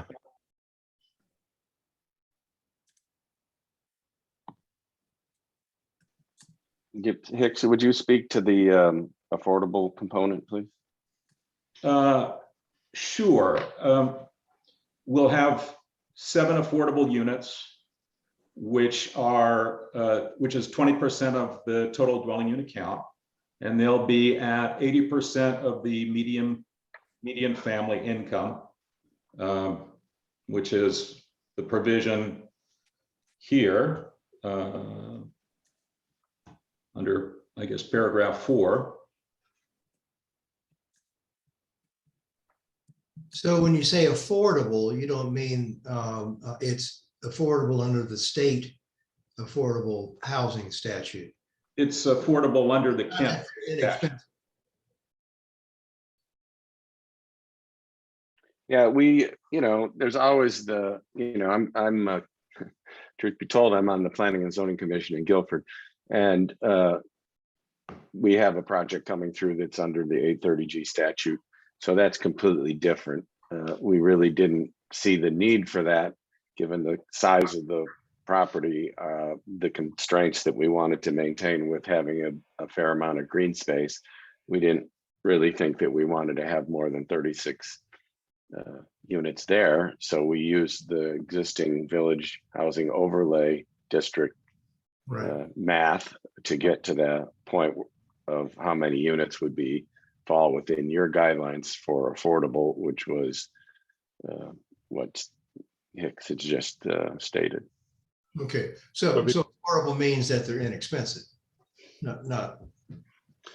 But you said you would not be setting this up to be 80-30 G compliant. No. It's compliant with what your actual regulations read. That's what it's addressing. So the only thing that's not, 100% within this overlay district is the fact that we would ask to have one more unit so that the buildings all look the same, essentially. Since you're on the Planning and Zoning Committee elsewhere, I'm sure you're aware the state has other ideas about how affordable housing should evolve. So, oh yes, I am. Trying to keep that in mind as well. You mentioned aging in place. Would you expect any of these units to have accessibility to the second floor in some way, either through I was saying elevator, but some sort of conveyance? They're Okay. really not, they're not very big to begin with. So it's not like you have a lot of, I mean, we're still figuring out where the heating systems are going. And to address that, we're going to be using, these are all electric units. There'll be no carbon burning on site. The cooking will be electric induction cooking. The heating will be mini split ducted, and hot water will be through a product that is made by the company called Sandon, and they use a similar thing, a heat pump system, but it's using CO2 instead of some kind of freon agent. I'm familiar with those. Will they have garages? Well, this is it's funny because I know Steve. I know Steve's on the hook here too with us. So they could, and we're still kind of as we put in our memo to Donna, it's still kind of a work in progress. This is obviously, it's extremely accurate as far as dimensioning and sizing and everything because it was done off of a plot plan. So I mean, dimensionally, it's everything's accurate, but what we did is we did stacked parking between the units. So as you can see up in the upper left-hand corner, there's a little red car. You could park behind that. So you would have enough parking. We actually have a lot of extra parking because we know people have visitors and such things. And, so we wanted to show some. So I think I don't know, again, Hicks, you'll have to do the numbers on that, but I know we have 2.4 spaces per dwelling unit, which is more than the required threshold, which I believe is 1.5 per dwelling unit. 1 point something. Yeah. Anyway. So we wanted to have extra, parking. So, but we have enough room between the units to put a little garage. So we're toying with that, and we're kind of talking to the folks that will be, manufacturing this to see if it's a sort of a simple way to put up a 1-in-1. So one car together, one building, but 2 doors, so that somebody could actually pull in the garage and put your bicycles in there and things like that. Could be a porte cochere too. Yeah, that was what Steve actually mentioned, that it could just be a porte cochere as well. Yeah. So we'd be it's about as much information as we have to give you. So I'd really like for your feedback.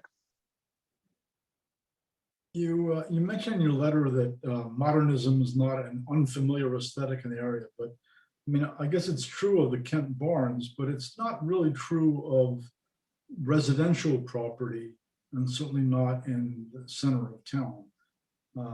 Why did you decide to use a modern aesthetic that's, to my way of thinking, somewhat inconsistent with the traditional New England residential style of most houses in Kent?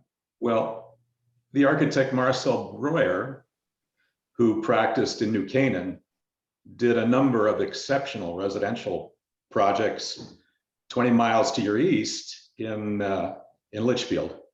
So there is actually a very strong tradition of modernism in Connecticut. We could talk about Philip Johnson or Marcel Breuer or Walter Gropius. So I think it exists in the state. In the state. And it has a lot to do with the it has a lot to do with the carbon. And in Litchfield County. No, so we're trying to do things as energy efficient and the lowest carbon footprint is that we can accomplish and have the highest standard of comfort, health, and safety and resiliency. So that led the way to it. And then I believe that right around, that area, there are several buildings that are quite modern in their architecture. So it sort of fit with that, whole shopping center area down there that they've revitalized. And Donna, I guess is the question of style entirely for the architectural review board and not us? I think what'll happen, depending on how this moves forward, they would need to go to the architectural review board. The architectural review board could decide not to act on it, and their recommendation would be that the zoning commission would then be responsible for that aspect of the job or the project. But I mean, you could definitely override the ARB. The ARB is strictly there as an advisory board. They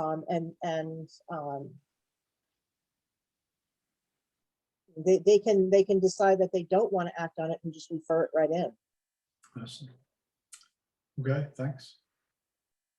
And there is an aspect to just the overall costs of materials and things. It's a lot when you put up a big, peaked roof. It's empty. It's just empty space, and we really are trying to avoid that as much as possible. So that has there's several components that are driving it, and that is one of them, and energy efficiency is another, carbon footprint is another, and the fact that there's already buildings right within eyesight that look very similar. Well, there's other reasons for pitched roofs. In this part of the country, we have a lot of snow, which is the reason why we have pitched roofs in this part of the country. Well, just about every commercial building has a flat roof. And I will tell you, I'm sitting in one in Kent Barnes that leaks.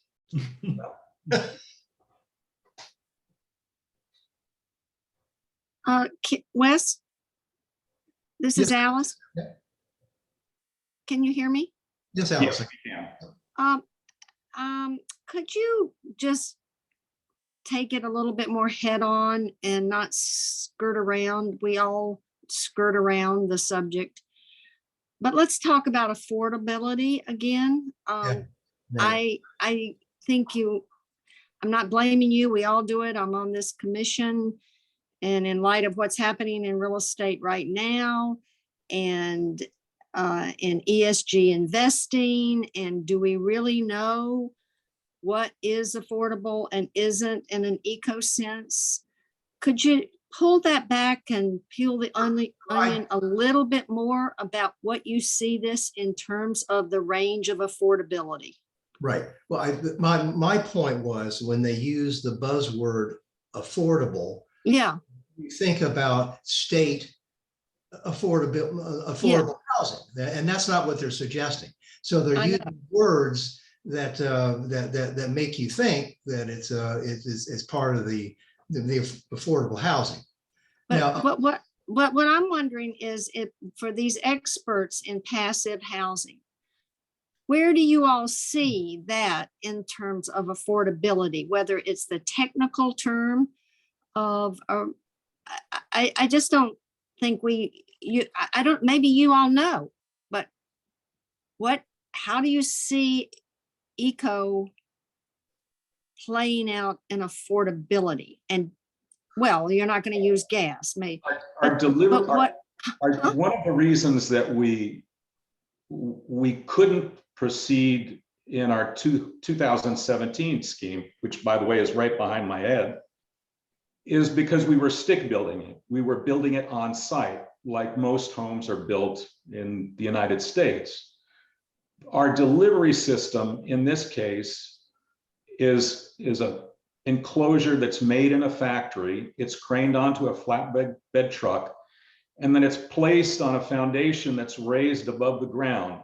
So what we've done is streamline the construction process, and we've eliminated any frost wall footing to a large extent. So for us, it allows us to have this project as something that's feasible beyond what's behind my head here, which turned out not to be feasible. So did I answer your question? Well, yes and no. I mean, you basically describe what back in the day we used to call a trailer park, you know. Well, it's nothing like a trailer. I'm being a little No, that's facetious here. completely I'm being a different. little facetious. Yeah. But I mean, they're kind of double wide. That's it. anyway, I don't think we all know the answer to this, and you don't either, but one of your goals here is not price as much as it is passivity, is what if that's the word. We are complying with section 3400 of the Village Housing Overlay District provisions. Yeah, okay. Which say, the purpose of the Village Housing Overlay District as delineated on the zoning map is to enable the development of housing, including affordable housing units in a portion of the Kent Village area. So this is what we're doing. I get it. And Alice, to be fair, let me speak a little I'm to your just being question. a little, look, the marketplace determines price too. So I understand that's outside of your control, but okay, sorry, I'll be quiet. But to talk to your issue a little bit about affordability, when you, I'm on a couple different task forces as well with the state, and when you eliminate a lot of the utility costs of owning a home, heating, cooling, refrigeration, dryers, everything, you allow an opportunity for people to spend their money differently. And so, for example, my house, I have an ADU in my house, which is well supported in town here to encourage people to have accessory dwelling units. I have solar panels on my house. I have a utility bill for the year of about $1,200, which includes 2 residences essentially. So that's the value of what our proposition is to decrease the burden of heating, cooling, and electrical use by having LED lights, heat pump heaters and hot water heaters and things like that. And hopefully people will have electric cars and such in the future. So that's our goal. It also provides resilience when you lose your power, because the house that you're in doesn't lose energy nearly as quickly. So you can go, a couple weeks, before you have to, bail. So these are all the things that we're behind and encouraged to present to you. And we just want to get a feel for, I'm not even sure how this whole process meters out at the end, but I think we're here to get a feel for whether we should continue on with the cases and try to get to the next level, because, we basically did this work on our own, but the next part requires, hiring a bit of a group of people to put together all the, mechanics that go into building the roads and putting in the drainage and hooking up to the sewer and the water and all those things. Could you go back to the drawing that had the street showing the zoomed back a little bit? This one? Yeah. So this is going through the existing field. What are there thoughts about? Sorry, my cat decided to say hi. Are there thoughts about how this impacts traffic flow? Because I know we've discussed a lot about what the town was going to do about that. Am I correct? Would this become like a thoroughfare somehow? Or am I misinterpreting? I cannot speak to that because I don't know what goes on to the left of the screen here, to the north. I don't know how much of the traffic would come through there. So I just know this is something the town had Anchor Engineering do for them, and I don't know the reasons why. I must have been they were considering extending it at some point. Yeah, just if that turns into a traffic flow, it looks like it'd be going through a fairly residential section, right? Or I guess I'm trying to figure out how this overlays on top of the housing plan you had before. Is that along the top of it? Yeah, it's slightly rotated. Okay. As you can see, so this line is actually straight on the right, and that is Town Hall to the left, correct? I'm not losing my mind here. No, you're absolutely right. Right. So just as we talk from a planning perspective, one of the challenges is as traffic fills up on 7, people going through town, there's this natural tendency to want to see circulation improved. It seems like you're completing the circle, which would certainly have some longer term impact as to how traffic might evolve here. And if it's going through a very fairly dense new residential build out, it just seems like there'd be some things to think about there.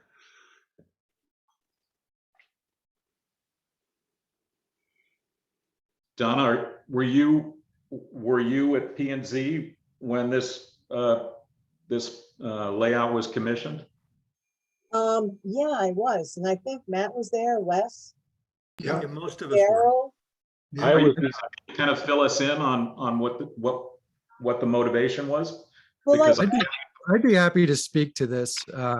Just for the record, I'm Steve Penner. I'm the listing agent for this property, working with Maple Street Extension LLC, as well as Bill Freeman and Hicks Stone. This anchor engineering plan was done as part of the Housing Incentive Zone study that the Planning and Zoning Commission commissioned, basically, as part of the grant they received from the state. And they looked at this one particular property as a case study. And I believe that this road was very much Mike Everett's dream of helping to kind of link the shopping center to the existing road networks in our town. And that's why this was kind of planned and looked into and outsourced to Anchor.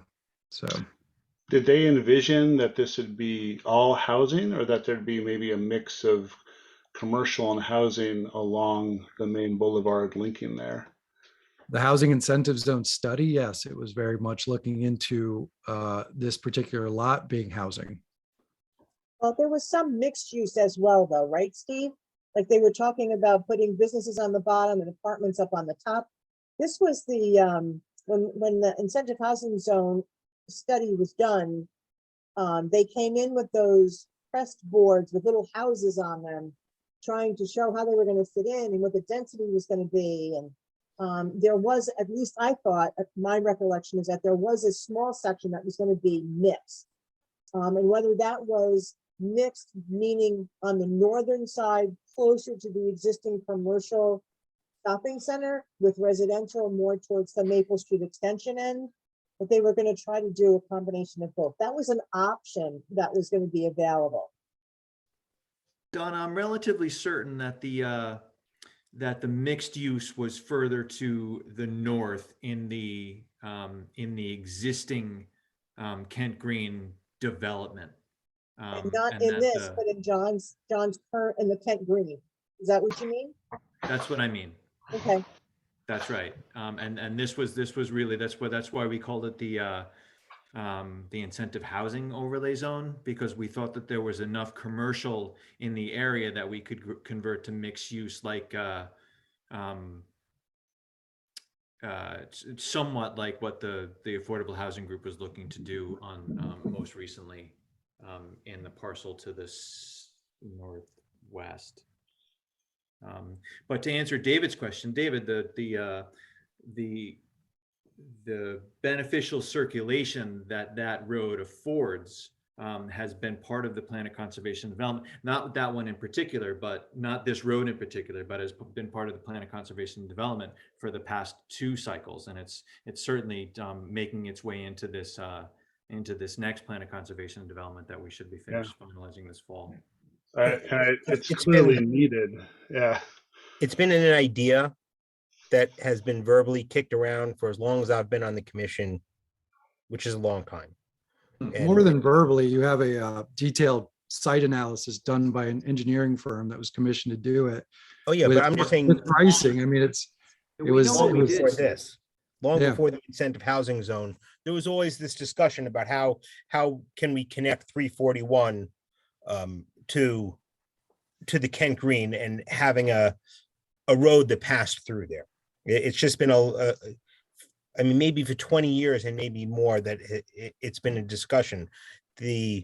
When we created the incentive housing overlay zone, that that really brought that to fruition. And like Steve was saying, that enabled us to really create, do some engineering around being able to create a pass through that went into the green that was not across 7. So I guess maybe I'm coming to the game very late in the sense that I'm a new arrival here.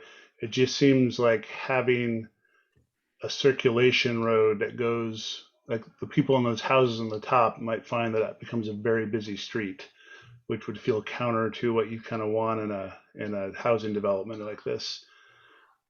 You know, it's not just, you know, it's not an easy way in.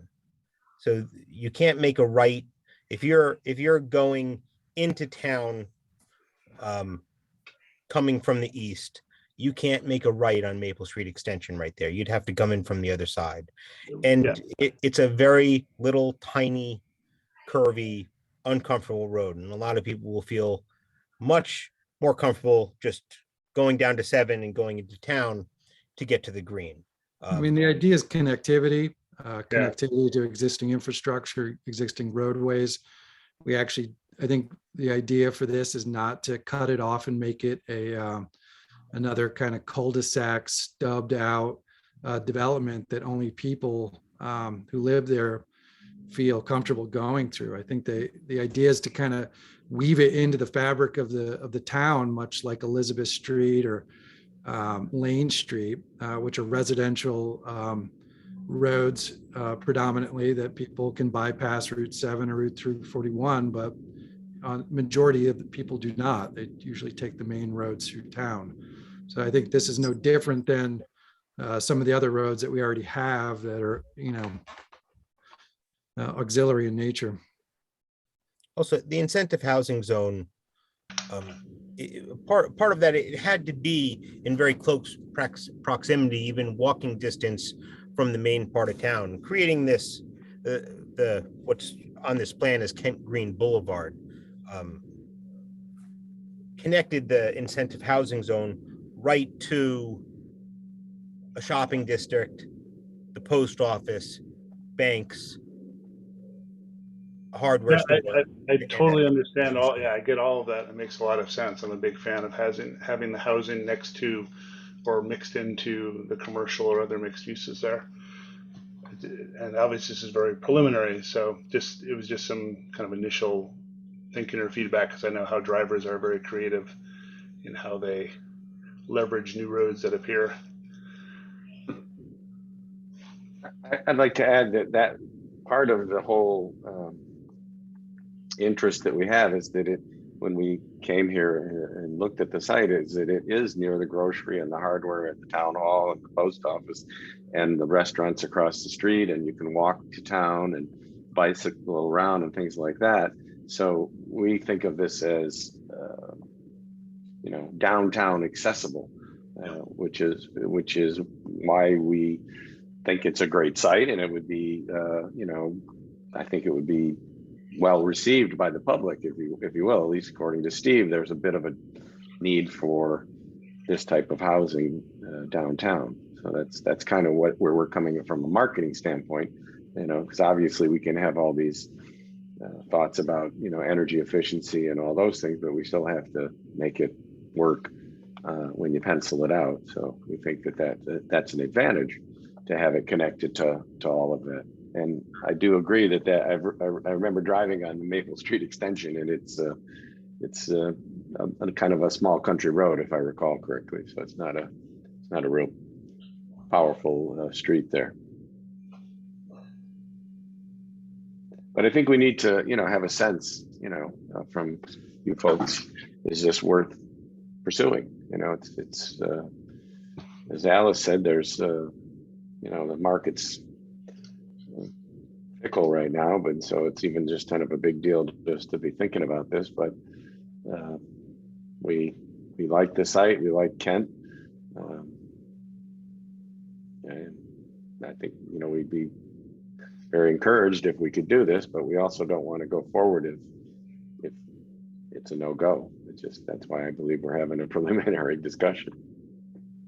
Well, this is not an application, so I don't know that we can say it's a go or no go.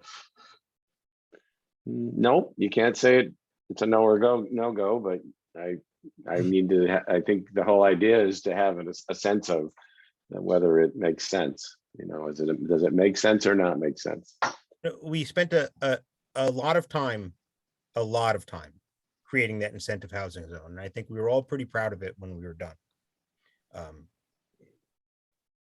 And I think somebody embracing that, at least for me, I think that sounds great. Steve certainly knows much more than I do, but when I talk to realtors, there's a lot of want and there's not a lot for sale.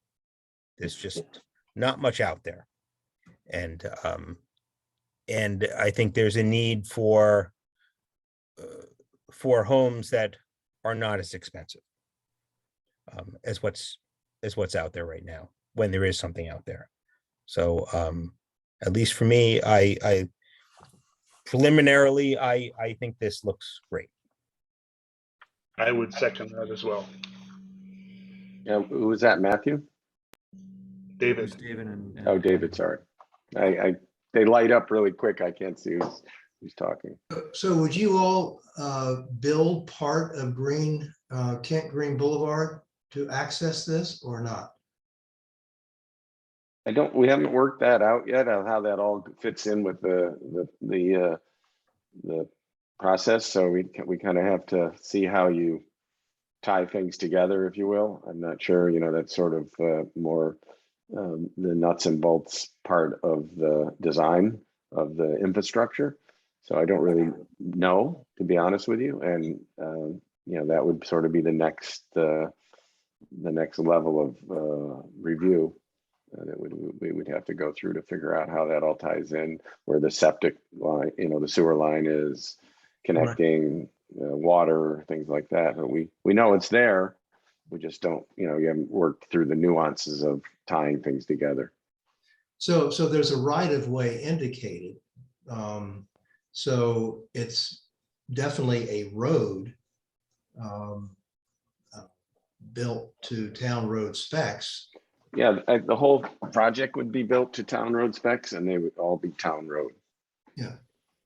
So it's, you know, obviously you're just looking at the upper portion on this one, but if you put the overall one up there, yeah, you can see to the right is where it runs into Maple Street, and then over to the left, obviously it would have to tie into I see.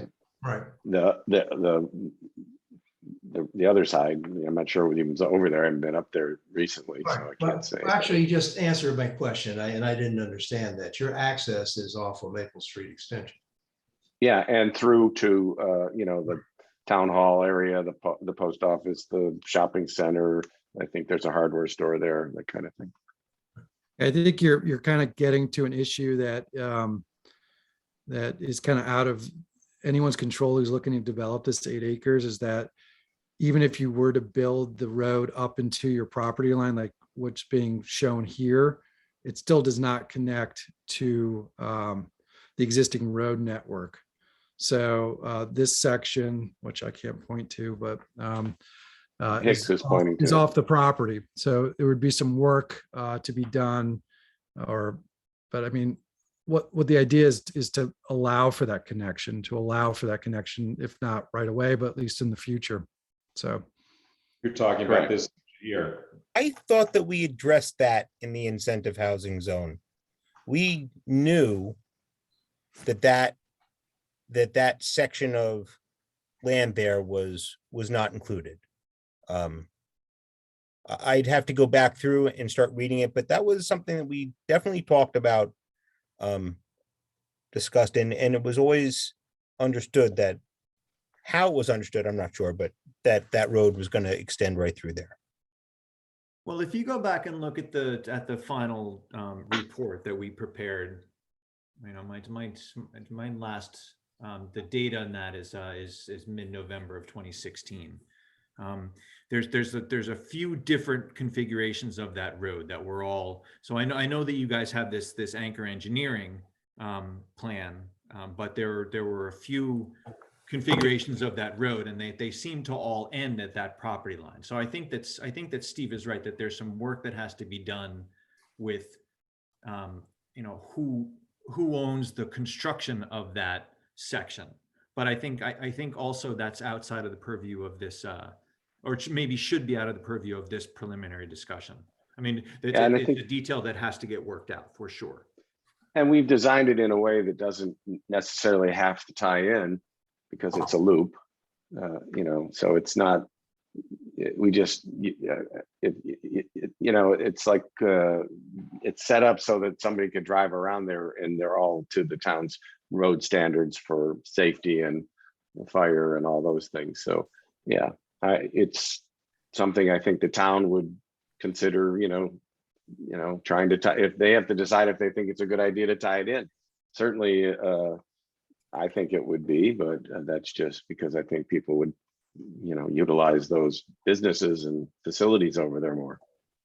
I mean, the Well, design, it's not town property, it's Casey property. So Oh. it would be a discussion with the Caseys. Casey's.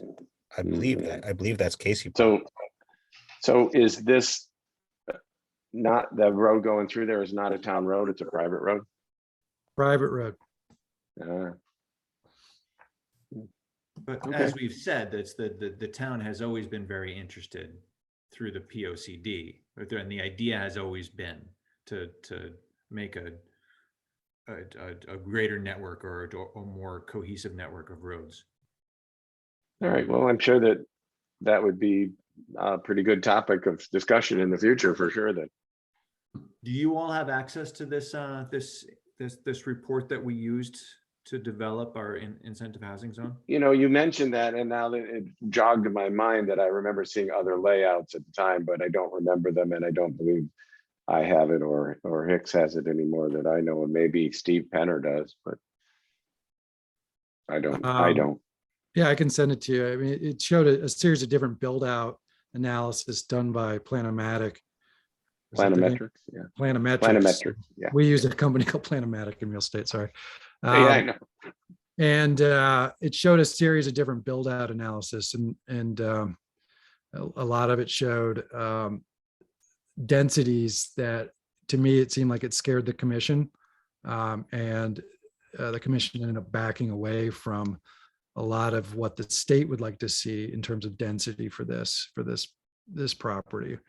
And I think that an addendum was made by Mike Everett at the end to kind of address some of those build out analysis for the property. So it's an interesting document, but you're jogging my memory. I do remember that there was some that were quite dense.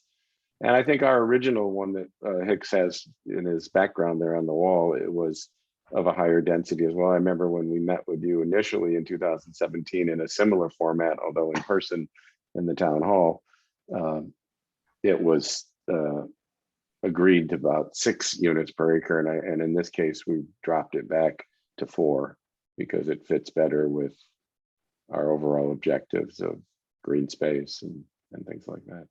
Bill, I just have one other question for you, and it has to do with the unit calculation.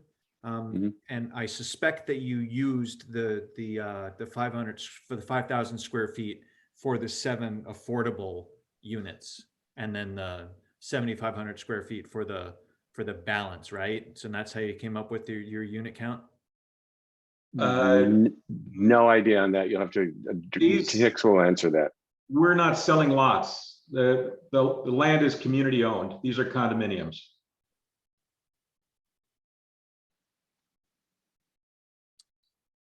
Okay. So I think they're looking at it more towards number 2 instead of number 1 in terms of density, 4 units per acre. I mean, I would also like to, add that, Village Center Residential 1 has much higher density allowances than even this overlay zone does. I think you're allowed 8 units per acre in multifamily. So while this does allow a density bonus for this kind of property that's still zoned commercial, it's still not as dense as Village Center Residential 1, which rings our commercial center as well. So I don't think units, what they're asking for is overly dense for this property. That would be my argument. Yeah, well, we can certainly, we'll be plenty of time to debate that. I was just wondering how they came. I've got 68% of the acreage is either community green planting beds or the outlying green space. So it's actually a fairly high percentage. Well, I concur with Adam and David that this is a good start, and it's Great. I continue to believe this type of use is a good use for this property. Okay, anyone else? Oh, you're muted, Alice. I totally agree. And if no other reason, I'm a devoted Mike Everett fan, and he worked really hard at the idea and some idea. And I think we all realize that this is we need to keep pursuing an idea for the use of this property in this type of way. And I just ask about affordability because it's such a timely subject in terms of home occupancy and people's ability to even own a home. Sure. So I congratulate you for picking up on this. I know currently in the town that I'm in, that we have a project coming through under this 830G statute into a industrial zone. So it's kind of near like bus depot and things like that, but they're actually going to put 2 buildings up with 50 one-bedroom apartments, half of them being for over 55 and the other ones for obviously anybody. But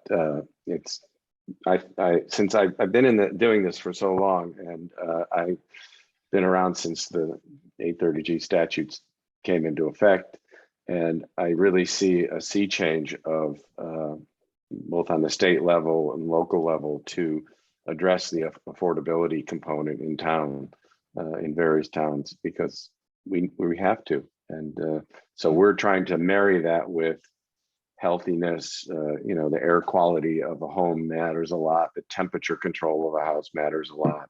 All these things, and resiliency of it, the materials you choose, things like that. No VOC paint, no burning carbon. Everybody loves the idea of a gas stove, but a gas stove is basically a appliance in your house that pollutes it. So it's a whole mindset that we cultivated amongst the passive house community and the zero energy community to create low carbon footprint and highly efficient buildings that are also extremely healthy and resilient for the tenant or the people that own them.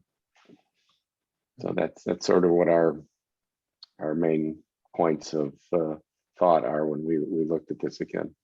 And also the fact that it's in a zone that's, I believe, was being encouraged to do this. That was our initial thought.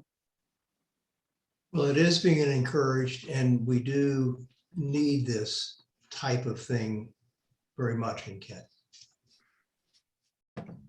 I'll certainly weigh in with support for the concept. And one of the things that I was always wondering about, concerned with, is because of the nature of the site, whether or not an affordable housing concept would be practical in terms of the wet nature of the site, and are you going to be able to have basements and build conventionally? So I'm particularly interested in the helical pile construction. I think that's a thoughtful way to approach this specific site.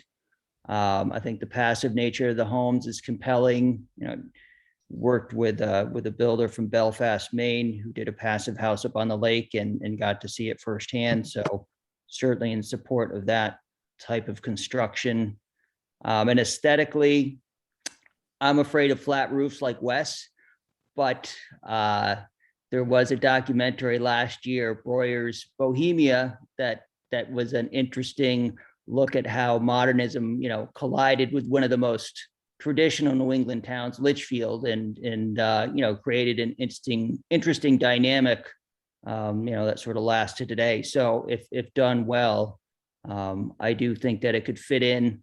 I've always seen the flat roofed buildings in the barn complex as more of a train depot aesthetic that, fits into an agricultural village. So I think the concepts are all workable at this point. And they're not, just to clarify, they're not flat, they're just not pitched in the sense of a gable. There will be, the water won't be going through the building through a pipe or something like a typical commercial building. They will be exiting from the rear of the building onto some kind of, we like to use drip lines around where water comes off of buildings, because it recharges immediately into the ground, and it doesn't tend to gather leaves and get issues with ice dams and things like that. So like my house has no gutters, but I have, when it rains, it waters my flowers and my beds and things like that. So it's really, the concept of flat isn't necessarily flat in like a commercial building with a parapet around it, where there's a pool essentially that the water falls into and then just goes away. So this will be exiting the building via the eaves, not some internal drainage system. So I don't know what the other one is that's leaking, but I can guarantee that they won't be leaking, because we have to meet an air standard that's, so the building code requires 3 air changes for Energy Star per hour, and our buildings will be 0.6. So they're, at that point, we're chasing mathematically difficult numbers to get down below that, although we have gotten 0.3 and things like that in the past. But the buildings are basically airtight. That's really part of the basic tenets of Passaic House are, triple pane windows, enhanced insulation, air tightness, no thermal bridging. So thermal bridging is like in a typical house, you have a 2x6 wall. The sheathing on the outside is attached to it, and the sheetrock is attached on the inside, and it's basically a highway for energy to come and go. So we eliminate that by putting a thermal break into the process, usually through a split wall. And then the final thing is air exchange. You have to have continuous air exchange 24 hours of the day to ensure that you have, and it takes the air out of the spaces like your kitchens, your bathrooms, and your laundry, and pumps it back into the areas where you live, your family rooms, your bedrooms, things like that, so that you end up with, So Bill, I think that's beyond the scope of what we're talking. Okay, Zoning. sorry. Yeah, I know. I apologize. I do think that a from lot. a zoning perspective, you've heard some encouragement here. But Okay. I I apologize. Yeah. I tend to get on my soapbox with Passive House.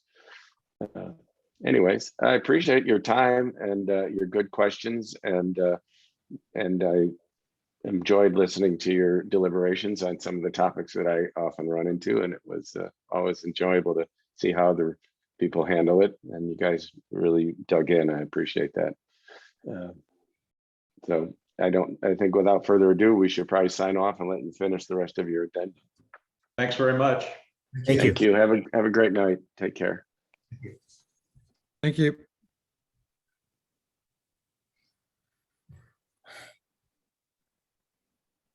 All right.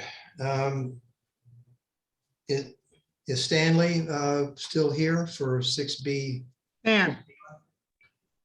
Stan. Wes, I'm going to recuse myself. Okay. Thanks, Adam.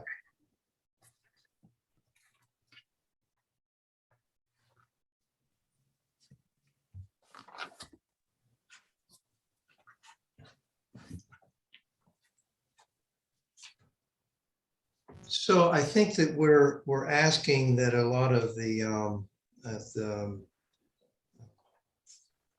debris and junk be taken away from your site.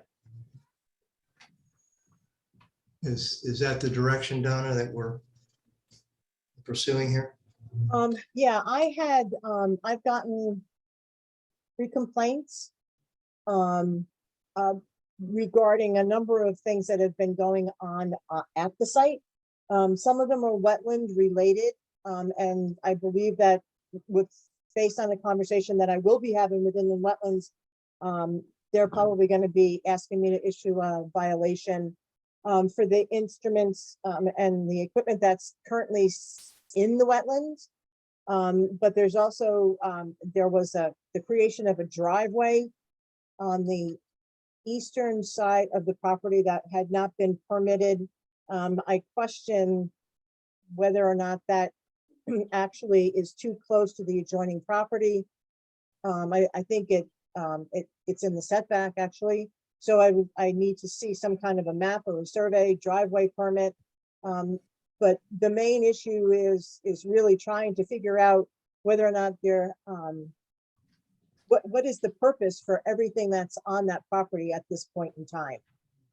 There's a camper that's there. There's a truck in the wetlands. Some of the phragmites have been taken down. The driveway's been put in. It's been extended around. So I think we just need to figure out what's going on in that property and then make a determination as to what the commission wants the property owner to do to clean up the property. And there were pictures that were in your packets that were taken by the people who were complaining. So, and I know I have had conversations with both Stan and Dan regarding what's located in the wetlands, but that's a wetlands issue and that is only. Donna, this is Alice. Yeah. The pictures didn't show exactly some of the stuff that you can see driving by there now, which looks like they've taken off the backside of the house and they're putting something, I assume that's the house. I mean, there's a fair amount of construction going on. That's not the house. It's the house that's on the corner of Route 7 and Bowles Bridge. The house next door that received a variance to put an addition on the back of it. Okay, I just wanted to be sure that wasn't part of the same. Yeah. No, if you're just driving by, it looks like it's all part of the same thing. Yeah, no. What you're looking at is that the driveway has actually right. I know. Okay. Part of that side of the property. Yeah, I got it. Okay. Mm-hmm. So if the green bombs want to comment, otherwise you guys excuse me, Donna, do you have a written statement that reflects what you just said? Do I received no notice of this at all? No, I don't have a written statement. This was asked, I was asked by the chairman of the Planning and Zoning Commission to put this on the agenda. And then in the meantime, I did receive a couple of complaints. I had gotten a complaint from somebody that lives on Bulls Bridge Road a while ago. And then I had spoke to Dan and he had said he was going to clean up the area. And with the 2 recent complaints, it's become obvious that that's not happened. So, well, as a matter of fact, there's been a very significant amount of cleaning up done, and that was interrupted by the first snowfall. So there had been a significant amount of material that was removed in the fall.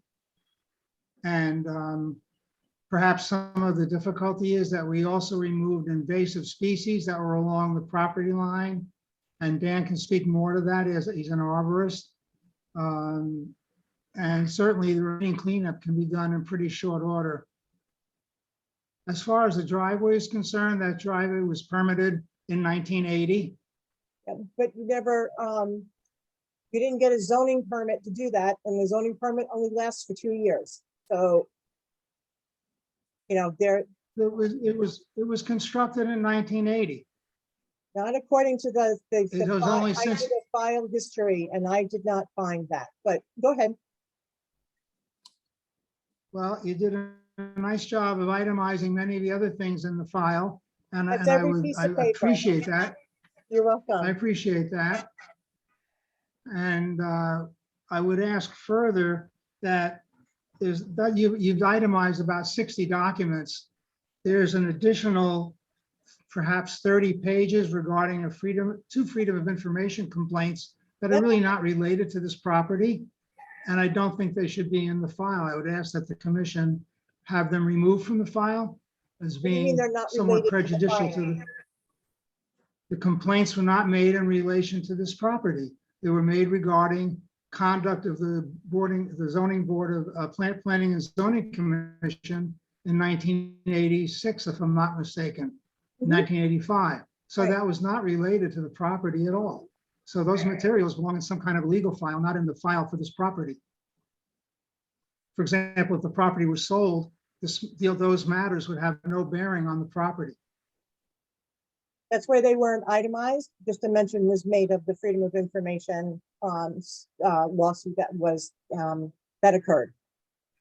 Okay, and with having done all that you've done, I appreciate that. And I would further ask that the items either be numbered or indexed in some way so they can be, properly followed.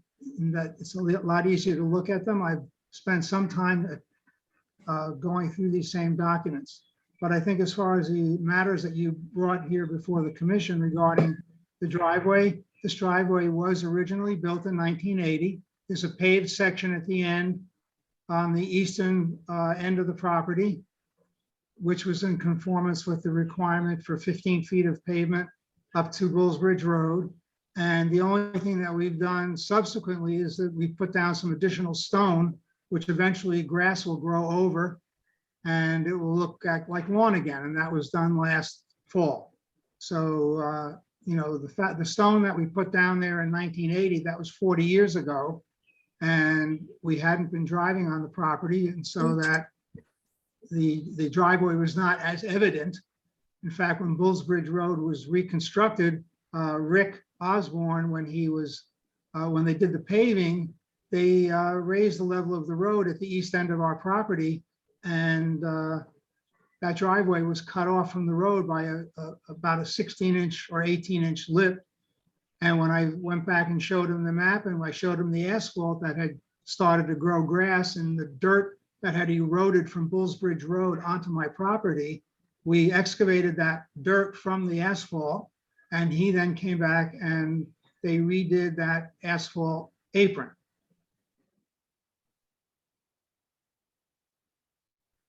So the debris we can remove within the next, I can leave that up to Dan. Dan is the one that's going to finish cleaning that up. But we were working on that last fall. We removed a significant amount of metal, a former truck body that was in there, but it's more exposed than it was previously because we removed all of the invasives that were in that area. Japanese knotweed, a number of dead birch trees. And you want to speak to that, Dan? The only one that you didn't mention was the dead ash and the ailanthus.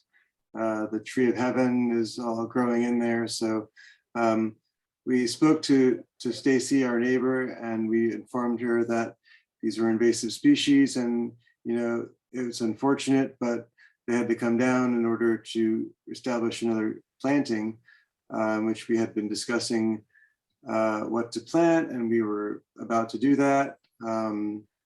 But instead of, having a normal discussion between neighbors, now we're in a complaint situation. So that's kind of unfortunate. The issue with the removal of all the invasives and the removal of the trees, all of that work was done in the wetland area, and you needed a wetlands permit. That's the different commission. So that is like the second issue that needs to be addressed. So for planning and zoning at this point in time, I believe that the area needs a lot of work. I think the driveway, while there was a curb cut there, I don't think that there was ever a driveway, and I think that the driveway was extended from the curb cut. Because almost all of your property is in a wetland, you would have needed a wetland permit to do that, as well as a driveway extension permit. This property was examined by a soil scientist in 1980 as a result of a complaint by Arthur Chamberlain at Bulls Bridge Inn. And what that person found after digging test holes on my property, on his property, and I used to own the Bulls Bridge garage, he made a test there. And what he found was that this was an insignificant wetland area, not supporting any habitat. In taking down, and what he identified as the wetland area was essentially the area approximately 50 to 75 feet wide alongside the drainage ditch coming off Bullsbridge Road, which had filled in over the years since Art Seabury's family owned the property this was the drainage ditch was put in sometime in the 1930s when they completed Bullsbridge Road, and they elevated the section between the back of by my barn driveway up to the east end of the Kaminsky property. And when they filled that in, they created a pond on the north side, on the Kaminsky side of the road. There was no house there at the time. And that water was then draining onto my property into an area which the town did not provide any pathway, no swale, no pipe. There was a pipe between us and Bullsbridge Inn, and there was another pipe from Bullsbridge Inn to the back of the property. As part of this exact same permitting process in 1980, I got permission from planning and zoning, or inlands, I should say inlands and wetlands, to put a pipe from the Bullsbridge Inn property line to the south along the Bullsbridge garage property for a distance of about, I think, 75 feet to clean up the corner of that property where we put up a new building that is now 40 some years old, almost 50 years old. So the permits were there, the driveway was built, the pipes were installed. In the 1980s, when I owned a trucking company, we used that driveway from time to time. So believe me, it supported trucks that had gross vehicle weights of 33,000 pounds. So this was a real driveway used by real vehicles. Donna, can I ask, when I look at these pictures, the property is certainly an eyesore. If I was a neighbor, I'd be miserably unhappy with it, the way it looked. But what in our regulations does sort of an eyesore violate? I mean, what specific regulations are there that we can say, you must clean up this property because it looks terrible? We don't have a blight regulation, but I do have the ability to manage the property to make sure that it's safe for safety and for health reasons. And when you get people who are living next door or who are living on the same street and they are complaining, it's my responsibility to respond to those complaints. So I believe that you have the right to tell someone to clean up the property. I think the majority of the order is going to be coming from inland wetlands. Inland wetlands will probably require them to do to have a soil scientist come out and actually compare to the map that we have on file for the wetland soils and to figure out what is wetland and what is not, based on what he is saying and compared to what I'm saying.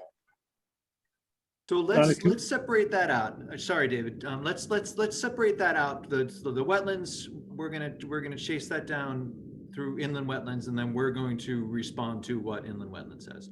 So right now, what are we suggesting, Donna, that we tell the Greenbaums that this commission says? I mean, Dan and Stan have said that they started to clean up, and it definitely looks like it needs some cleaning.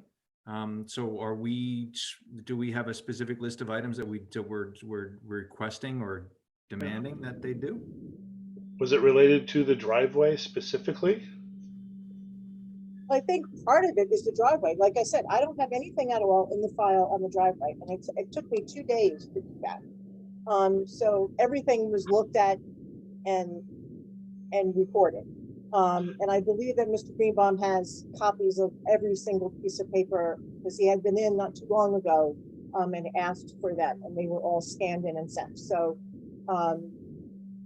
I think my concern is that I need to respond to the people who are complaining, and I need to give them an idea of what steps are going to be taken so that they're satisfied with what they're seeing on a day-to-day basis as they drive by and pass that property.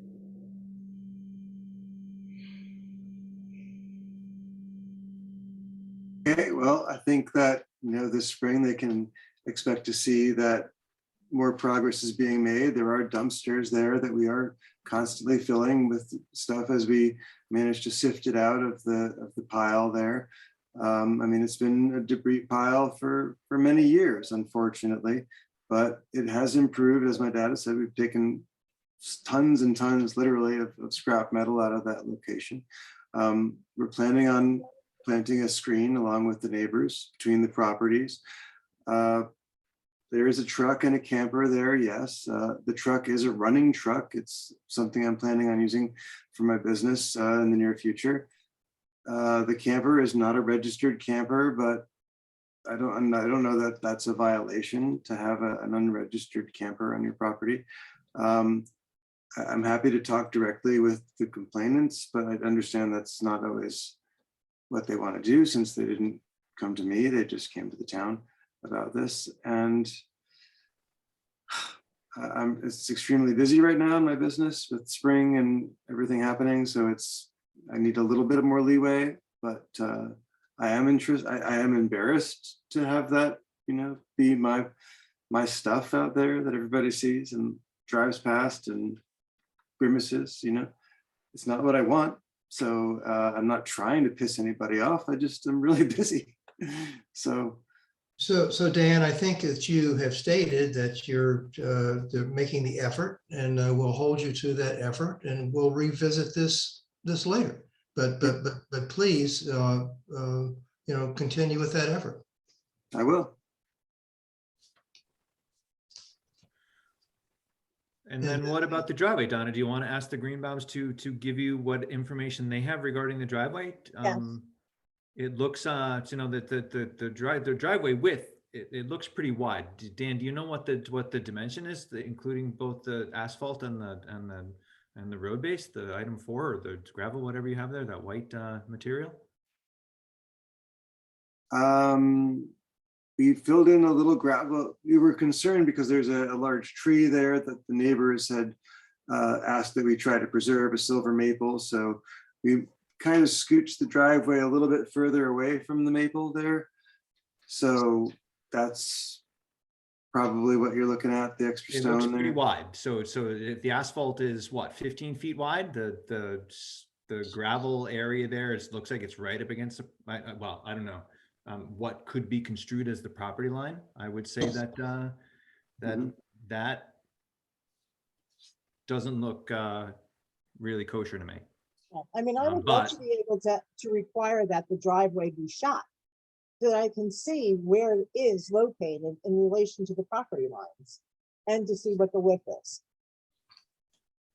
So let's ask the Greenbaums to get you, Donna, whatever information they have on the driveway, and sort of restore that driveway back to, if it is a legal driveway, to restore it back to where it's supposed to be. Are you gonna call Dan back? Yes, I did, but I phoned. Yeah, that's Alice is talking. Oh, I'm gonna okay. mute now. All right, so Is There there a should be also survey or a anything in record- any of the files? Any I'm sort sorry? of There should be survey? some. When we built that driveway, we had to get permission from the Board of Selectmen to tie it into Bulls Bridge Road. And I know that was done at a selectmen's meeting, so there may be a record of that as well. So you'll look for that, yes, Mr. Greenbaum? Well, I'm traveling right now. I won't be back for another couple of weeks, but yes. Okay. That's all I got, I think. I agree with Wes, though, that that's an effort, continual effort should be made to, as Dan said, maybe make that look a little bit nicer. Sure. Thank you guys very much for coming in. We appreciate it. all right, Dan, I'm gonna Thank you put for this your- on the wetlands agenda for the 25th. If you could stop in and explain to us what's going on along the wetland area there. Okay. Excuse me, but what are you referring to as the wetland area? I'm referring to the property that is on the southeast side where the pond is behind the Bulls Bridge Inn. All of Okay, that and how area far, back. we're not doing anything there at all, not within probably over 100 feet or anything close to it, except cleaning up. Well, but that's the whole thing. See, cleaning up, anytime you take out or put in anything within 100 feet of a wetland, you need a permit. So that's why I'd like you to come to the Wetlands Commission and explain to us what it is that you're doing back there, so that we can get a better handle on exactly what's going to be required as far as wetland mediation might be. I'm pretty sure that nothing along the southern boundary line has been removed in the way of any vegetation other than that vegetation that was intermixed with debris that we removed. Okay, well, Dan, can you speak to that? You say the southern? The southern boundary with Bull's Bridge. From the ditch going east. Yeah, no, Okay, so how about if we do this, because now we're encroaching on planning and zoning time.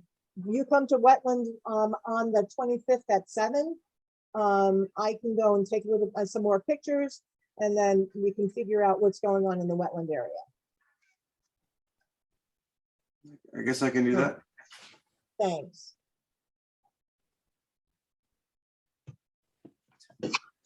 Okay, thank you. Thank you. Thanks, guys.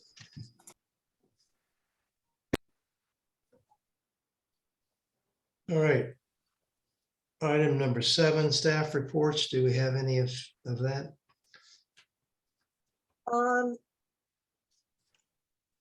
The only thing that I had, and I think Wes was the only one who got this, but evidently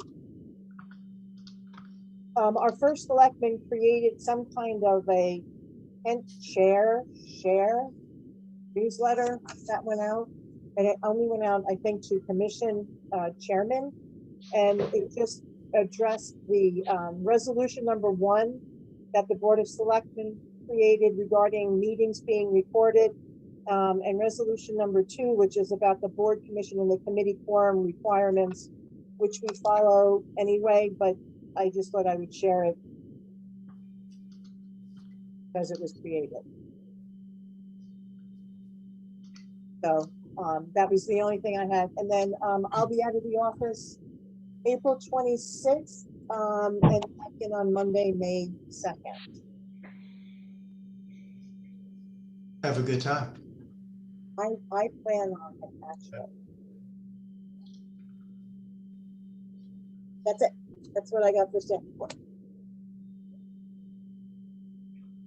Okay, subcommittees, POCD. Anything? Matt? Yeah, sorry. Yes, I was on mute. So yeah, the POCD subcommittee has received red lines from Glenn Chalder. It's a rough outline of what the final document will look like. We're going to meet on the. Hold on, I just had it open. Donna, the 9th. Just hold on one second. We're going to ask you. Sorry, I just had it open. Yes, May 9th. We're going to meet at 5:30 with the subcommittee, and then we're hoping to pass that red line sort of preliminary document off to the balance of the commission, and we're hoping that you all will agree to meet on the 25th of May, which is a Wednesday. It's not quite 2 weeks from our regular meeting that Glenn can walk us through the document, and then once we all are somewhat satisfied with once we've made our comments, then we would like to share it out with the community, with our stakeholders. Terrific. And then give them an opportunity to take a look at that. And we're still waiting on some information. And David, I'm sure we'll talk a little bit about the Kent housing plan, but that's the information that we want to include in the POCD. So we're looking to maybe have a month and a half or 2 months for everybody to review this draft document. So the 9th, and then for you all, it's the 25th, if you put that on your calendar for. That's great. Okay, Thank you, good. Matt. That's Great. it. If you're okay with the 25th, what I'll do is I'll send out a Google poll so that everybody can sign in, and then once I get the responses back, I'll create the agenda and get that filed, and set up the public meeting. Okay. Okay. And David, on affordable housing? Yeah, so in our last meeting, we had a draft of a draft, I would say. So Jocelyn kind of put together all of the various notes and things in a very, very rough draft that we went through at a high level. We are all doing our homework to get comments back to her, and we hope to have a more solid first draft that we will review as a group on the 27th. And then I suspect that we'll try to turn that into a much finer draft that we'll go out for public comment, I think, on the meeting after that. So I guess we're on track for that July timeframe, because once the commission, the Affordable Housing Committee signs off, then I guess it goes to, actually not sure it goes to for formal sign off. Does it go to selectmen? Zoning? Where does it end up? It goes somewhere. I think it has to be accepted by the selectmen, and then it gets sent into the Office of Policy. Yeah. Or something. Yeah. So you should have it for, I think the draft next, after the next meeting, it's probably solid enough, at least for POCD committee to read and maybe get some initial feedback. And then, like I said, we have one more round to try to put something more solid together. So will the POCD team have it by the 9th? I don't want to answer for Jocelyn, because she's the one that's going to have to take all of our commentary and shuffle it together, but it's not inconceivable. I can bring that back to her, or if you engage with her, we can mention that. That might be a nice date to have something put together. Just trying to think how that would work with Glenn. I mean, if we can get it by the 9th, we can give it to him at the meeting on the 9th, because it doesn't sound like you're going to be able to get it to us by I then. wouldn't expect to get it much sooner than that, because we're going to have a lot of input on the 27th that she'll have to assemble. Okay, all right. Then I won't expect it then for the meeting on the 9th. Okay. We're kicking around a lot of harebrained ideas to try to encourage affordable housing, and just seeing which harebrained ideas will make it into the final document. Okay. Great, thanks, Dave. So quite a few administrative permits. You've been busy, Donna. I can't even begin to tell you how swamped it has been. And I just did, in the past 2 weeks, 4 new houses. It's yeah, it's been a little bit crazy. Yeah. So you need a break. I did. Well, that's why I'm going away. All right. So anything to say on that annual conference? That I put up because for Matt to address, because he was the one that actually. Oh, right. Exactly. Okay, yeah, so I went to the annual conference of Connecticut Federation of Planning and Zoning Agencies over in Plainville, Connecticut, and they talked a lot about what just they talked about the 2021 legislation that we all just opted out of, the majority, or we opted out of what we could, as a commission decided, and the overwhelming feeling of the people there, the people making the presentations, was that every municipality in every rural municipality in Connecticut should opt out of everything that we could opt out of. Yeah. They did say that that most, although they don't know Kent and they weren't addressing Kent specifically, said that most rural Connecticut municipalities are more restrictive on their parking regulations than they should be, which is somewhat interesting. That's after we heard from from Justin and the other members of the affordable housing group in town, that seems to be, based on our discussion, that seems to be where we landed. So those are my takeaways. There were, Stephen Byrne, who runs the Land Use Academy through Yukon Clear.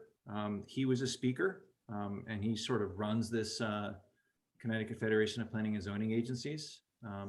Timothy Sullivan is an attorney, and Brian Miller is a planner who's been, he's older than us, so he's been doing this for a long time. It was interesting. Your seat the whole time? Say it again, David. Were you on the edge of your seat in rapt fascination the whole time?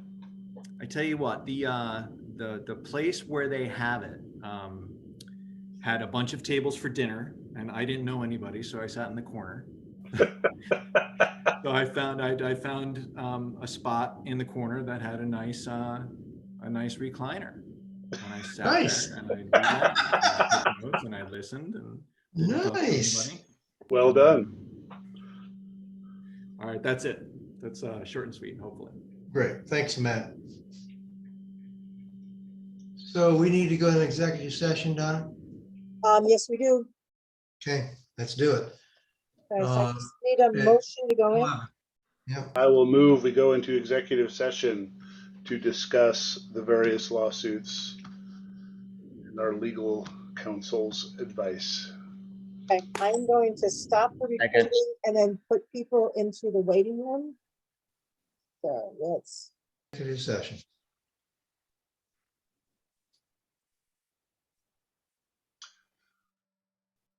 So I think the motion we're looking for is to accept our legal counsel's advice with respect to these matters, something along those lines.